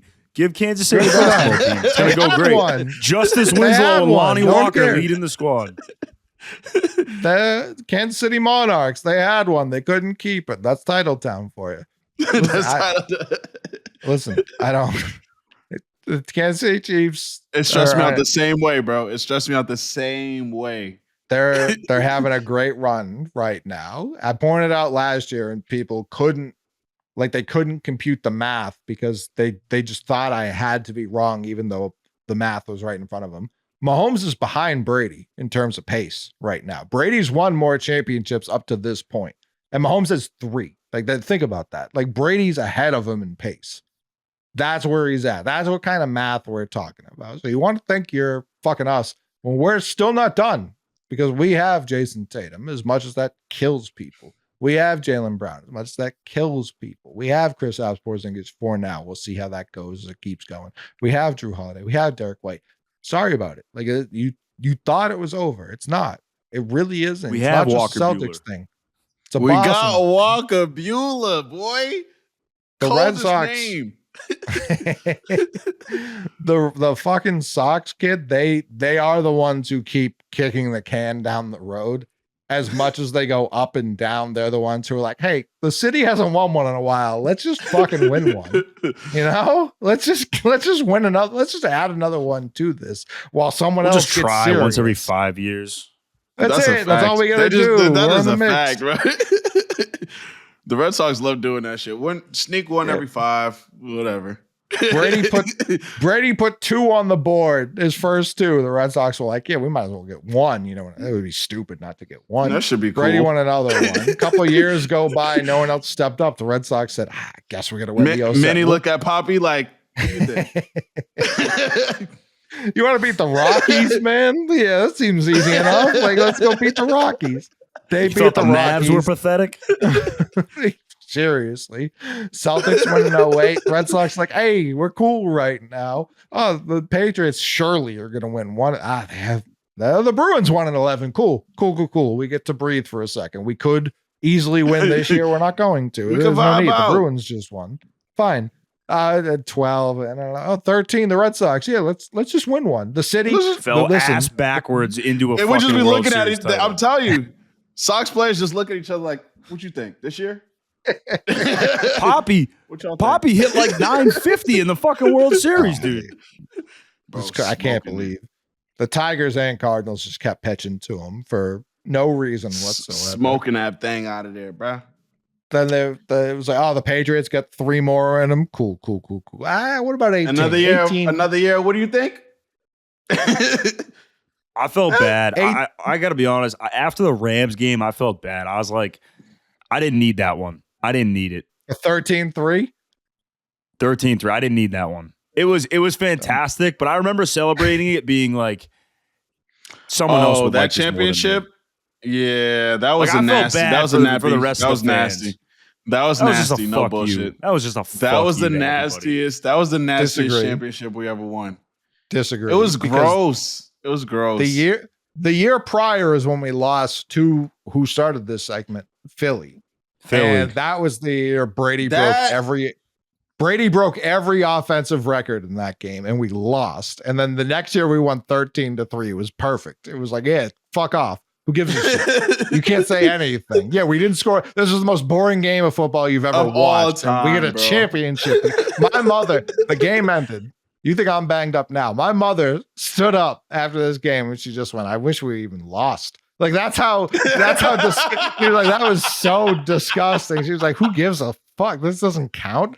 That's how disgusted That's she a was real watching. Boston fan right there. Dorchester, baby. hey, Dorchester Real. born right there. That's a Dorchester woman. I love She that. said, I don't give a Shout out fuck. She to said, this Doc. doesn't count. Yeah. I don't give a fuck about this Yeah. nonsense. And I was just like, it's the Super Bowl, Ma. Like, I think I feel it.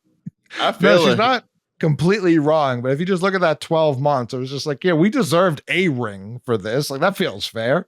That feels completely fair. Not this ring, but we deserve a ring, you know? And then from that Patriots ring until the Celtics won in June is the longest stretch we've had since between 86 and 02. Brady's That's first crazy. and Bird's last. That's from crazy. From the Patriots in 19 until 24, that's what year we're in, is the longest stretch we've experienced since 86 until 02. And dudes in Kansas are calling themselves Titletown today, right now. Let 'em. Today. Even that stretch, too. Even that stretch was difficult for us. Like, the Bruins lost in Game 7 of the Cup Finals. The Celtics were up 2-1 in an NBA Finals. The Bruins had the best team in the history of regular season hockey, only to lose in the first round. Like, there's a bunch of like championship level teams. Even 2021 ALCS for the Red Sox. I mean, that team had balls. Like, I don't think they were very good, but they had balls.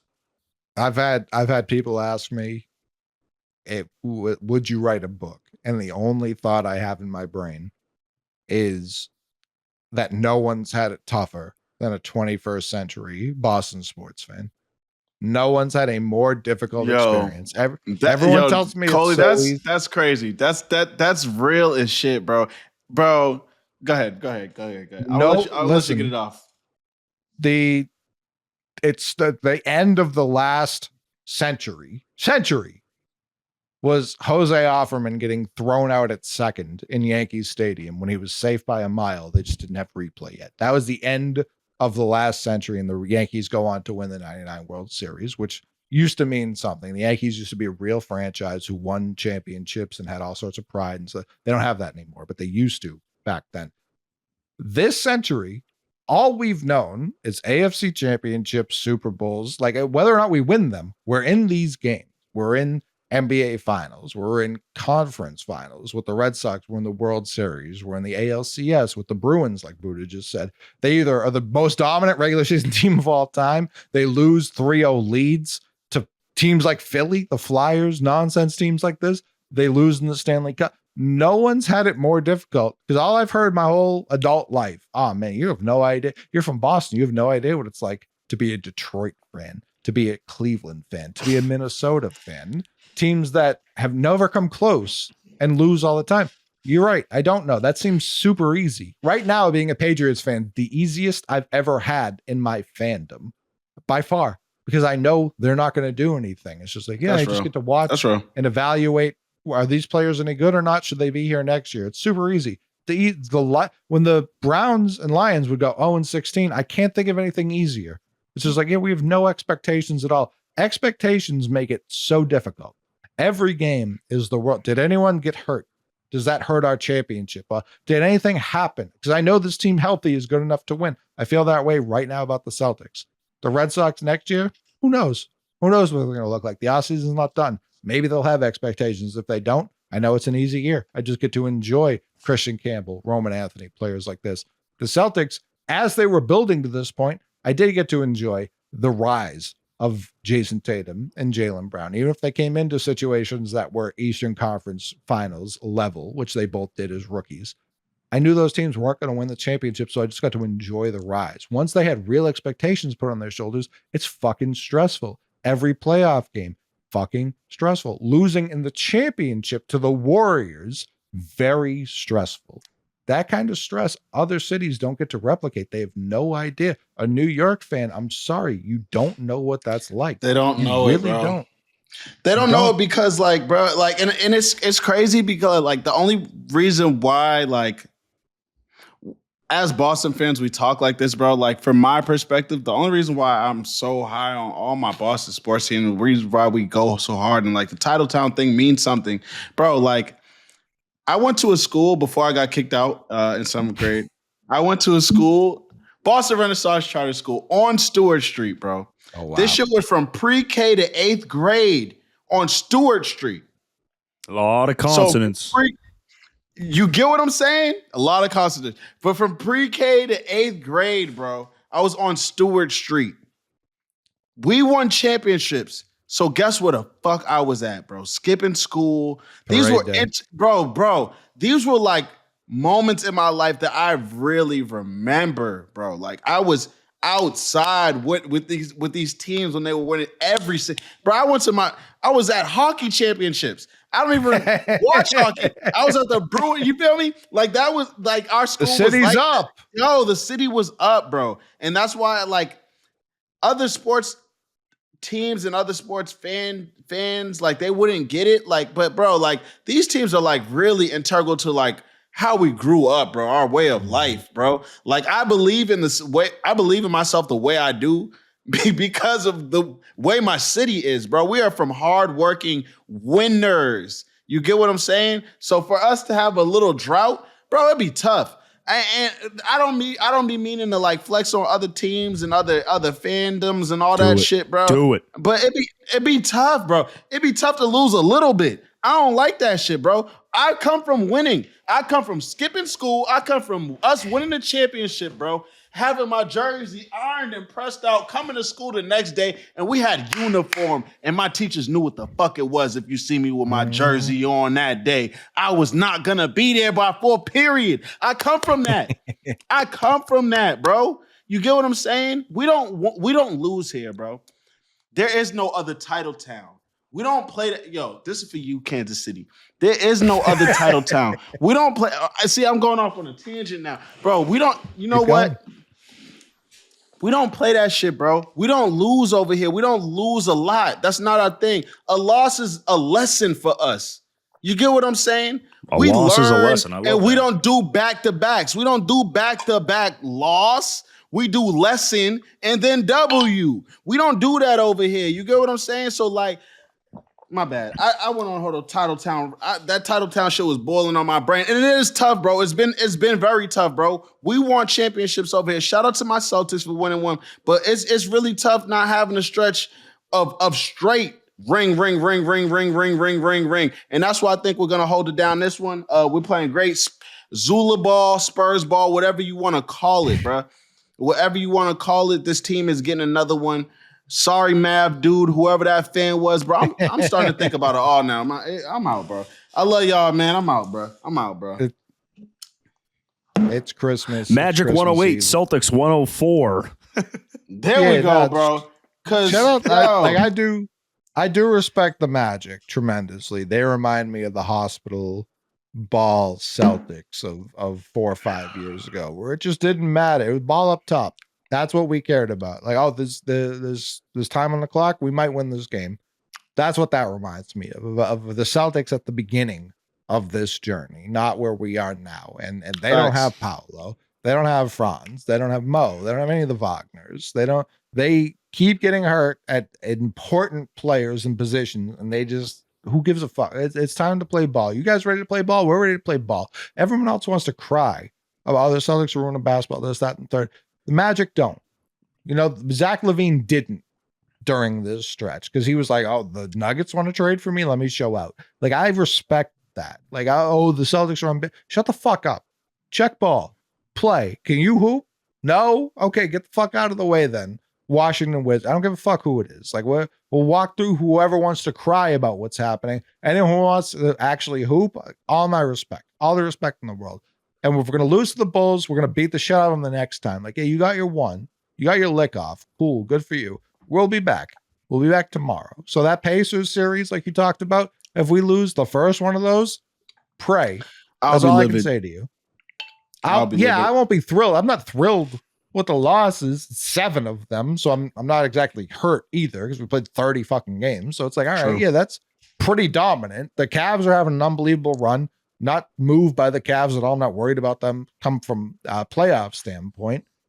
It's like the Hawks used to be ahead of LeBron's teams too. You know what I mean? Like, people can have cool regular seasons. That doesn't move me in the slightest. It's true. When we get to getting, we'll see what happens. But I'm thrilled with where we're at right now. Again, we lost 2 games. I'm not trying to be a green teamer, as certain radio stations will say is a negative thing. Certain like stuff like that. It just is what it is. Like, they lost a game. Jason Tatum didn't play. Do I think someone can beat him 4 times out of 7? Not yet. No. There's nothing I've looked at league-wide that tells me that. And for the people who complain about the style of hoops we're partaking in on this side, why isn't Russell Westbrook your favorite player? Why isn't Paul Pierce historically one of your favorite players? Because if your problem is 3-point shooting and athleticism, Russell Westbrook, not a 3-point shooter. I don't know what to tell you. He's going to dunk the ball. He's going to pull up for long twos. He's going to do all the things you say you clamor for, you crave in your soul, you miss. And for the last decade, all I've heard about is this is the worst basketball player of all time. How dare they give him an MVP that he won strictly off spite? One of the coolest things I've ever seen. Now, all of a sudden, that's what you clamor for? Someone I've been told sucks for a decade. You can't win with that. The winning happening in Boston, that's bad for the sport. I can't stand it. 2025, which is coming up around the corner, week away. All I want to hear is more people actually watching the sport that they're saying is broken. You don't know ball. You don't know ball. Tell me that's a bad product. Please. I'm begging you to tell me that's a bad product. Any new trade rumors brewing? I'm still worried about a couple teams out there floating, honestly. So I need to know Boo, do you know anything? Any new trade rumors going around? I think all the best teams are so limited in terms of what they can do. The small move that I did want to bring up today is Schroeder to Golden State. I don't think Schroeder can play on many championship level teams and have that team compete at a championship level. But I think Golden State would be the roster where he can. Like, if he has the ball in his hands, that's been like if he has the ball in his hands, he is a playmaker. He is a playmaker, and he can get hot. And having Hield and Curry on the sides, like, I really like that move for them. Bro, that's the one team, bro. When I just brought this up, that was the one team I was hoping you had something to say something about, because I don't know, they are a piece away from stressing me out a lot, like a lot, bro. I'm just not a Kuminga guy. I would move Kuminga for any upgrade. Like I don't. But they could. That's what I'm saying. They could, and they could really get somebody good, bro, and become a threat. And like that could be our only actual threat, like something I would actually be worried about in the NBA. I'm not worried about any other team. I don't care what moves they make. I'm not worried about the Mavs. I'm not worried about, and that's not to any other team. That's not a knock on anybody. But the Warriors, bro, if that's that one team that I look at, like if we play them in the series, they're like a piece or two away from making it really dicey. Really, really, really dicey. Any team 2 pieces away, I'm not too worried about. Yeah, Coley. You always make me feel better every week. Yeah. Any team 2 pieces away, it's like that's a lot of pieces. That's just have a bottle. Just have some champagne, Stiz. You'll feel fucking great, dude. All right, you're not gonna get right, bro. Oh, I ain't got no bubbly in me. I've got so many things in my system right now. I've been thinking about this, and I don't know what show to say it on, honestly. But you can just go to a store and buy Kush. Like that wasn't a thing when I was a kid. You can go to a store and just be like, 1 Kush, please. And they give it to you. It's great. Unbelievable. Speaking of which, it's actually legalized over here on the 1st. They're having, you could do it in the cafes now. Oh, hell yeah. I was like, that was the first state it was legalized. What are you talking about? Yeah, you can do it in cafe. Like, it's official. Like, you could smoke in restaurants out here now after the 1st, bro. It's official. Yeah, bro. I gotta be honest. I don't know if I would like to be in a restaurant where you're just like, where there's me neither. I don't think I would like that all the time, bro. I smoke, and I'm you know me, I'm an avid. I don't even smoke in the crib, bro. I don't smoke in my house, bro. Like I don't. So I know me at a restaurant, I'm gonna have and I smoke every day. I smoke a lot every day, bro. I'm a pro guy, but dog, in a restaurant over my food. Over my food, bro. Over my chicken parm, bro. We're gonna have a problem, like for real, a problem. Yeah, no, I hear you. I think it's very funny that, but like I'm old enough, and I know I'm the oldest one here. I'm mostly sure. Going to no smoking sections in restaurants, which were right next to the smoking sections, which is nothing. Cigarettes, you know what I mean? Like I get what you're saying, but it's just very funny that man, get your weed smoke. That smells so much better than cigarettes. I'm being for real. Like yo, if you could make weed non-scented, would you change it? Like you could never smell weed again. No. Oh wait. If I could never, you can never smell. You can weed has no scent. For everybody moving forward. No one can ever smell it again. No. Yeah, I do that. You do that? I do that. That would have saved me mad trouble growing up. Fuck yeah, I do that. Hell you're past that. You're not going back anytime soon. Yeah, but I'm just saying. If it was a thing that I could have done that, yeah, I would have. Hell yeah. Yeah, for the future generations to come, bro. Hell yeah. Oh. Definitely, bro. That shit got me in so much trouble growing up. The smell, bro. Oh my God. The smell is what got me caught all the time, bro. I was so incognito with it. It was the smell that got me every fucking time, bro. Fuck that shit. I got suspended a lot because of the smell, bro. It's just crazy. I'm kicked off Stewart Street. Yo, for real. Dead ass, bro. Nah, the smell goes crazy. They knocked it out of the park with the weed scent. It was absolutely bananas. I love it. Absolutely bathe in it. No problem with it. Can't get rid of it, in my opinion, but I understand Stizz's point for sure.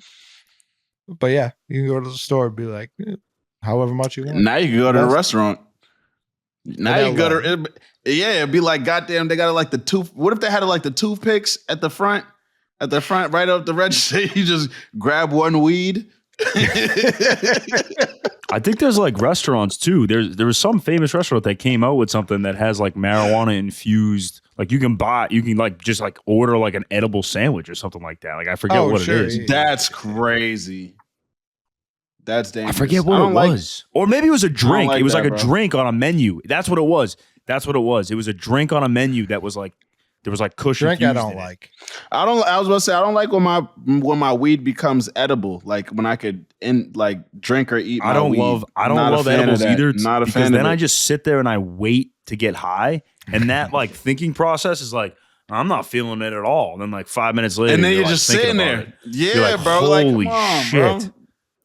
I don't need that, bro. I don't need that. I'm with you, bro. I had to go on edibles for a while because around newborns, any scent is bad. You can't wear cologne, you can't wear perfume, none of that. That's real. Weed smoke for sure you can't have around newborns, which I've been pumping out for the last 6 years now. So I'm very much on that schedule. So I just got back on flower, and it's the best. There's no better way to do it. Like there's all these newfangled ways, this, that, and the third. Pure flower is give me that paper and that thing, baby. We good. We good. Absolutely the best. This is a lighter, more in control. All that. Edibles, you don't know, you never know what you're getting. And I say that as someone who took one today still. Like I don't hate them. But you definitely the only thing I will say about you don't edibles, know what you're getting. the only thing I'll say is, Nicole, you kind of just said it, was like when you take a 5 milligram edible or you take 3 of them or whatever, like you know exactly the milligram. When you bought a brownie from just like a random dude in college, like you had no fucking idea. No clue. Like that shit was not regulated. Or like 4 of your buddies, you'd all get a brownie, and like 2 of you would be on Pluto, and the other 2 would be like, I didn't really feel it at all. Right. Facts. They didn't put enough in the corners. Yep. You didn't know who the baker was, what their level the of good old days, was. baby. Hell yeah. I remember there was going back to Hustle Man Malk. I don't even ask. It was one night we were hanging out. I don't even know how it happened. One of my boys was from Weymouth. He was like, we got these Quincy girls coming over. I was like, cool.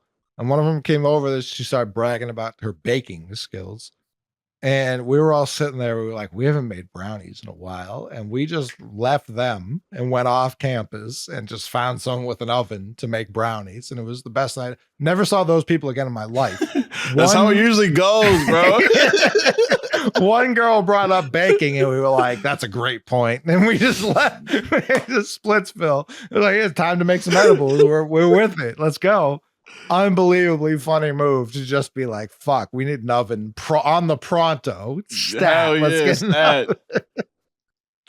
The good old days, baby. Damn. Love it. Don't love losing 2 games at any point, let alone and a 3-game stretch. Do love that it's Christmas. Do love this time of year. It's basketball. Ho, ho, ho. Prime basketball season. We're in the thick of it. College football is dead. They killed that quickly, so there's less competition.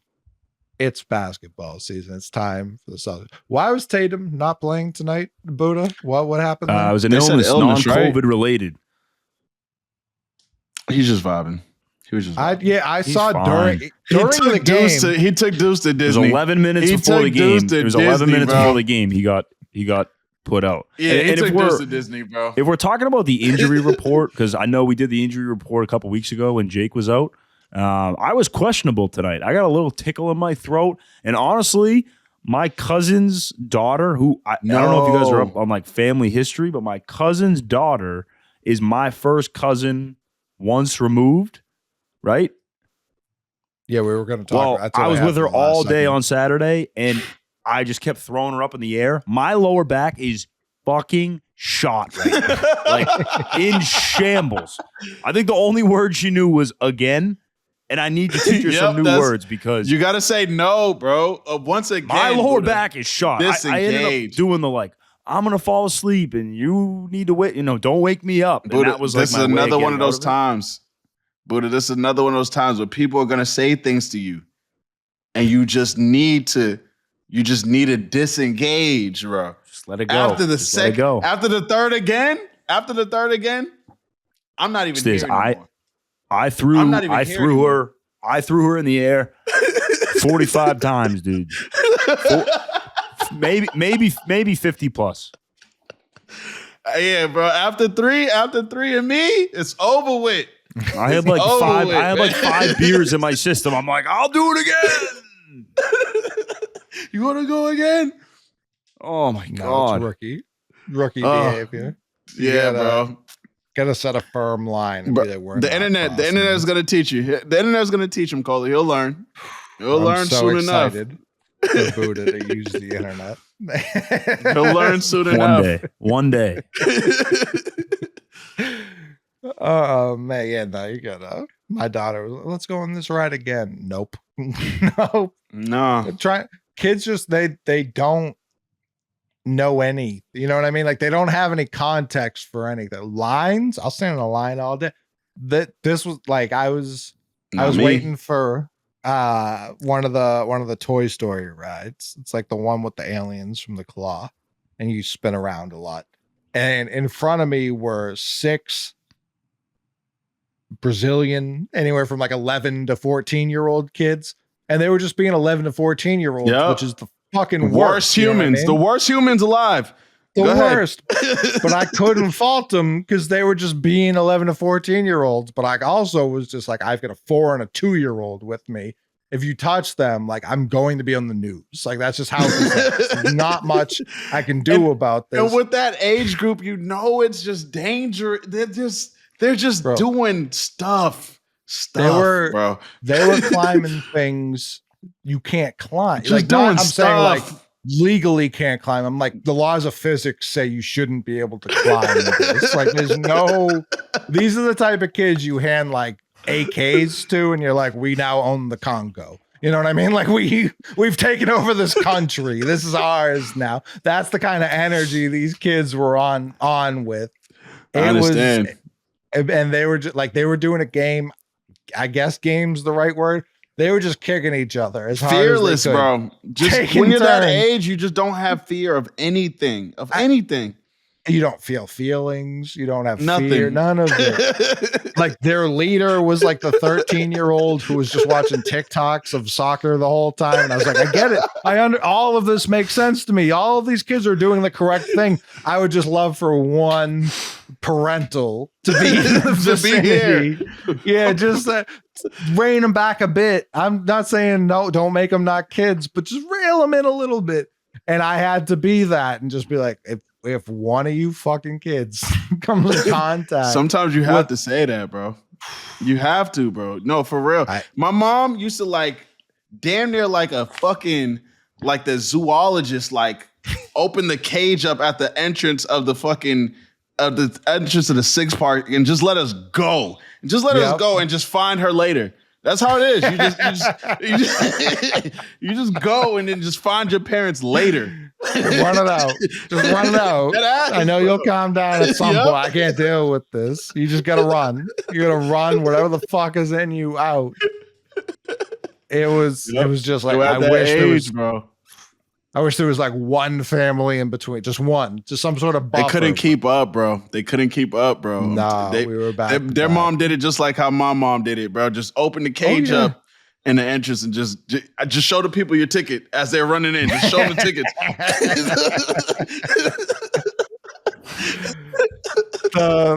The people running the rides, when they found, they were like, how old are you? And the oldest got put their Get phone on TikTok. down. Yeah. He put his phone down. He got into the young teen mode and got him through to the next level. And I was just like, bringing off numbers. Just start bringing off numbers. I have to respect it, but I don't have to like it. Like, I don't like the proximity, but I get it. Like, I've been there. I get real, bro. But I have to protect also. They got close once, and I had to go dad mode. I said, back up. I get it. Yep. That's all I said. They looked at me. They said, we respect, because they were staring me down. That's all you got to do. You just got to be loud and stern once, especially at the amusement park. Just loud and stern one time. It works every time. Yeah. I kept my distance. They kept theirs. They were like, that's a big motherfucker. Like, we don't want to find out. You know what I mean? Back up. That was it. Yeah, that's it. We got you. They're probably thinking about can we climb him? I was gonna say they looked up at Mount Coley like, oh fuck that. They definitely sized me up. They were like, could we? And probably not. Probably not. We'll live to fight another day. This one's not. We need to us, find some boys. sticks to get it. Facts. If you were my height, Coley, yeah, food. Oh God. Food. Good Lord. Yeah, no respect. No respect whatsoever. From the youths? From the teens? Nope. No. I for sure was still, I wanted them to have fun. I didn't want to be old white dad. I just wanted to be dad in that situation. You know what I mean? I didn't want to get management involved. I was like, they're not hurting anyone but themselves. That's fine. They've all signed up for that. That's not my business.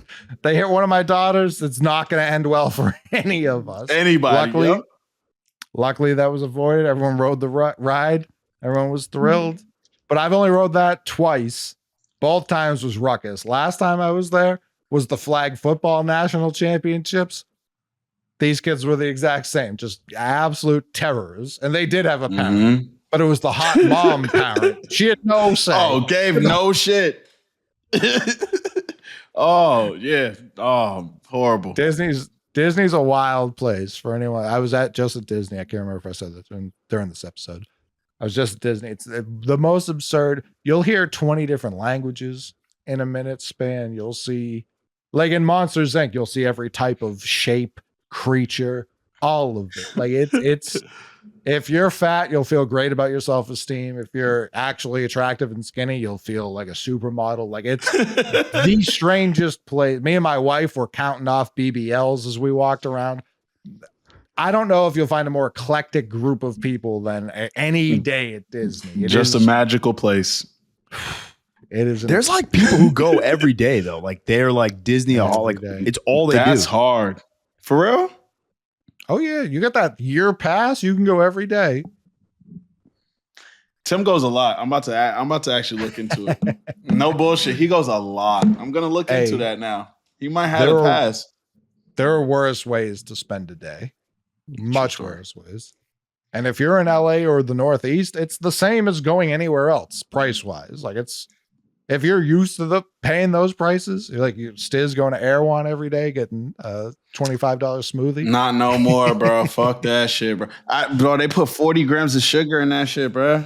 That's out. And they charging people $18, $19 for another 40 grams of sugar. And they're saying it's healthy for you. That was just my little segment for anybody drinking Erewhon, bro. Don't do it to yourself. Yeah, but we are open to sponsor. But I was about to say, Erewhon did start off in Boston. Did that they? is a Boston. Yeah, it's a Boston company. I had no idea. The first Erewhon was in Boston, and then Lambert's, and then Whole Foods. But yeah, the first one was Lambert's? in Boston. No, I don't think it's Lambert's. No, the first one was in Boston, though. The first one was in Boston. I'm just saying the evolution of like the quality supermarket in Boston. I was gonna say, but Lambert's yeah, the first one, never. The very first Erewhon was in. No, hell no. Lambert's is the real deal. So some of the best subs out here. Anyways, but those are my people over there. But goddamn, Erewhon, yeah, the first one was in Boston, bro. Where? Crazy fact. I gotta ask. I'll ask and I'll be back with it next week. But the first one was in Boston. I mean, I've got that the is internet a fact. right in front of me. I can definitely find this answer. My boy, yeah, go ahead. My boy, We'll stream it. How I figured that out. How I found that out. Yeah, I had no idea. Mm-hmm. All of them currently, founded They're all in Boston. LA. Yeah, it's founded in Boston, bro. It's a Boston. In Yeah, like they're 96. from Boston. Like the family that lives out here now. Yeah, they're from Boston, bro. That's Which is crazy to me. Mm-hmm. Yeah, everyone's from Boston. Erewhon is an anagram of nowhere. It's a utopia in which individuals are responsible for their own health and prosecuted for the crime of being ill. All right. Sure. That's their mission statement? That's the opening paragraph on Erewhon Market on Wikipedia. That's why they had to get the Fook. No, I'm just playing. Boston was like, kick rocks with this, dude. Can you have a sandwich or no? I was about to say, yeah, bro. Dead ass. You can't live with that business model in the city. But if y'all want to give us a sponsorship, I'm all for it. I'll drink the Bieber. That was my joint back in the day when I used to fuck with y'all like that, man. Yeah, Boston in 1966. They're from Boston, bro. Crazy. When I found that out, it blew my mind, bro. They're from Titletown? I almost wrote them a letter. They're from the old Titletown, as they would say these days, huh? I thought they were founded within like the last 5 years. I would have never guessed 66. They're from Boston, bro. Yeah, Boston. Bro. That's what I'm saying. Like they were before Lambert's, before all that. That was the first one. It was Erewhon. Nah, listen. I like crazy. I like to give us a lot of credit, and still to this day, I'm shocked by how much we accomplish.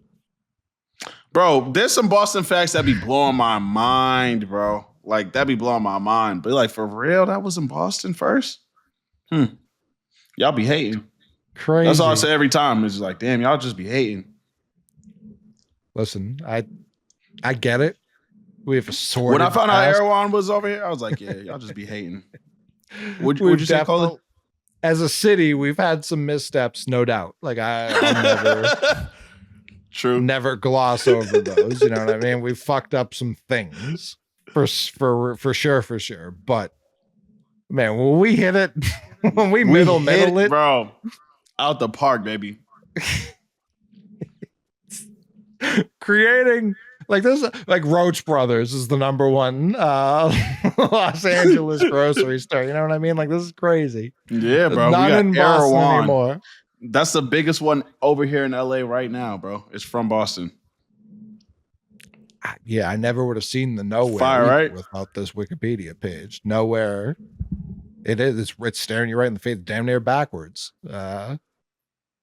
Which makes me wonder why they didn't just make it. It would still be Erewhon if they switched the O and the H and the W. It's still pronounced the same. I don't know why they just didn't make it Nowhere backwards. Bro, you have to make it. They came to LA, bro. They had to come with some, you know what I'm saying? They had to come with that pizzazz. Quotation marks. Shout out Erewhon, bro. They're right around the corner. I just went over there the other day, got a brownie like 2 days ago. Shout out them people, man. How many milligrams? I don't know, but yo, honestly, but for real, bro. They had me drinking that damn smoothie up there. They said it was healthy, bro. And then one of my boys stopped me, was like, bro, do you know that's like, this is how he said it. He was like, bro, you know there's like 40 grams of sugar in that? And I was Give this man an insulin pissed, shot. Bro, I was pissed, bro. I was like, I might as well be drinking soda. Just doing me still. Shout out Aaron, but a Diet Coke would never do that to you. Shout out Diet Coke. Come on, bro. And I know what I'm getting into. You know what I'm saying? These people, Hailey Bieber got involved. Come on, bro. Shit was crazy, bro. Whatever, bro. Shit was crazy. Oh man, Bodie, you got any final notes before we get out of here? No, I got a quick story. Secret Santa at work. Someone made this for me. Rollin. I was going to say, where'd you get the merch? The first pizza merchandise that has been sold for this podcast. The funny part of the story is he was in the store. He brought the picture and what they said. He wanted the Rollin J's and he wanted the little logo. He wanted this exact picture on it. And the guy behind him in line was like, Yo, that's fire. I want one of those. And he got it the same damn thing on a purple sweatshirt, and he has no idea about it at our podcast. So there's some random dude walking around with a first edition Rollin J's merchandise. But Mike, thank you very much for the gift. I hope you listened because I wore it specifically for you. But Merry Christmas, everybody. Jake, you're the leader. We appreciate you. Stiz, keep doing your thing. Keep playing that Missoula ball. And then Coley, of course, the vet. We owe you some donuts. Guys, Merry Christmas. It's been a blast. 10 episodes. Can't wait to see where we are, next Christmas. Damn, Buddha, you just put me more in the Christmas spirit, bro. Appreciate you, man. I have so many goddamn gifts to wrap. Hey, Merry Christmas, guys, man. Appreciate everybody involved with this. Mike, Jake, Timmy, Mick, Buddha. Love y'all boys, man. This shit's been great, bro. Let's keep this shit running. Dean, Big D Money. Come on, man. Let's keep this shit running. Let's keep this shit rolling. Rollin J's forever. Hopefully we're not 2-3 next time I get to talk to you boys, man. But besides that, all Christmas spirits, bro. Happy New Year's to everyone too, bro. I know we're gonna talk to you guys before the new year, right? Yeah, we should talk to you guys before the new year. But still, bro. I hope you guys get your resolutions in order. That shit doesn't matter. Just try to be 1% better than you were yesterday. Just the little bit is what counts, bro. You're not gonna knock out the whole 99 in one day. I probably should save this for next episode, but bro, just 1% better is good enough. I'm telling you, and you'll look back on the 365 and be like, "What the fuck?" My bad. What you say, Coley? No, because you're right. Because it's never everyone uses, or a lot of people like to use the New Year's as a reset, and they do it because of peer pressure, and not even in like a negative way, but they do it because everyone else is doing it, and it doesn't stick. Every time I've genuinely made a difference or lost a lot of weight or done something positive in my life, it's never been New Year's Day. So I think now is a good time to say stuff like that. Like if you have plans to start next week, start today. Facts. Facts, bro. Anybody who all my friends who ever try to get involved in any work-ins that I do, like music, or if they even try to box or work out like that, bro, I just tell them dog, don't wait. You have to do it today. The moment that you have that thought in your head, you should probably act on it that night, that afternoon, that morning. Honestly, bro, because the more you talk about it, the less you're gonna get done. You're just gonna keep talking about it to me, and I'm gonna get tired of you talking about it, and I'm gonna stop picking up your phone calls. So, hey, just do what you gotta do, man. Like I said, 1%, baby. That 1% is what matters more than the 99. You'll get the 99 in 99 days. 1% better every day. I think of Patrice O'Neal. I gotta do this again tomorrow. Yeah, you do. If you want to stay consistent, that's what matters. It sucks. It definitely, especially if you're in the weight loss mode, tighten up mode. Yeah, it does suck, but you will get addicted to it. Just like you got addicted to M&Ms, stuff like that. You will get addicted Rollin to J's. the other thing. Facts. Rollin J's, success, whatever it is, bro. This is one of my favorite things to talk about, bro. You will get used to it, bro, and it'll feel out of place if you don't do it. Just replace those habits with good habits, man. I promise you, bro. And in 14 days, that's in science, they say that's when it happens, and it's so true. You'll just start feeling weird about not doing the shit that's right for yourself, bro. Just everybody out there, man, just do what you got to do for you guys. And like I said, that resolution shit. And what Mick said, that shit don't matter, bro. Just start now. Start now. Let's get it in. Now, when the Celtics start winning games again. now, hopefully.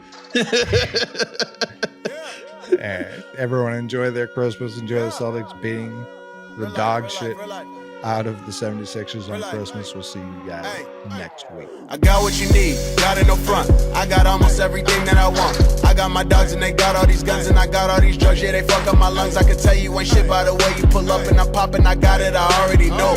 After these shows, I might fuck on these hoes and I'm back, then I'm back on the road. But I got what you need, got it no front. I got almost everything that I want. I got my dogs and they got all these guns and I got all these drugs. Yeah, they fuck up my lungs. I can tell you ain't shit by the way you pull up and I'm popping. I got it, I already already know. After these shows, I might fuck on these hoes. And I'm back, then I'm back, then I'm back on the road. Straight in the field with a Mac in the toe. And I just dashed her up with a stack in the coat. School of hard knocks, I could pass you a no. Rollin' back to back to back to back till I'm slow. Sending traps with Similac, it ain't grow. All this popularity getting old. The hood is my home. Money always on the clock, it don't stop. I'm a dog, need a bone. I'm like Willie McGinnis. Stop fuck up your plane, you know I'm a menace. I don't got feelings, man. Business is business. The way that I'm living should be up in Guinness. I'm sick to the finish. I need penicillin. My dog is a wolf to some sheep in the wool. Fool, keep that shit cool. She suck on my dick cause I'm taking the pull. I'm hung like a bull. Real life. Why did these niggas not realize my niggas do kill guys? I blow up like film mines. I made this shit happen. I had me a plan, but I always conceal mines. I never reveal mines. I had to go build mine, but back in the day, way in the mill times, we used to just kill time. But now I be going hard every night, making them bills for me. Man, this is my real life. This real life. I got what you need. Got it no front. I got almost everything that I want. I got my dogs and they got all these guns and I got all these drugs. Yeah, they fucked up my lungs. I can tell you ain't shit by the way you pull up and I'm popping. I got it. I already know. After these shows, I might fuck on these hoes and I'm back. Then I'm back on them back on the road and I got what you need. Got it no front. I got almost everything that I want. I got my dogs and they got all these guns and I got all these drugs. Yeah, they fuck up my lungs and I tell you ain't shit by the way you pull up and I'm popping. I got it. I already knew. After these shows, I might fuck on these hoes and I'm back on the road.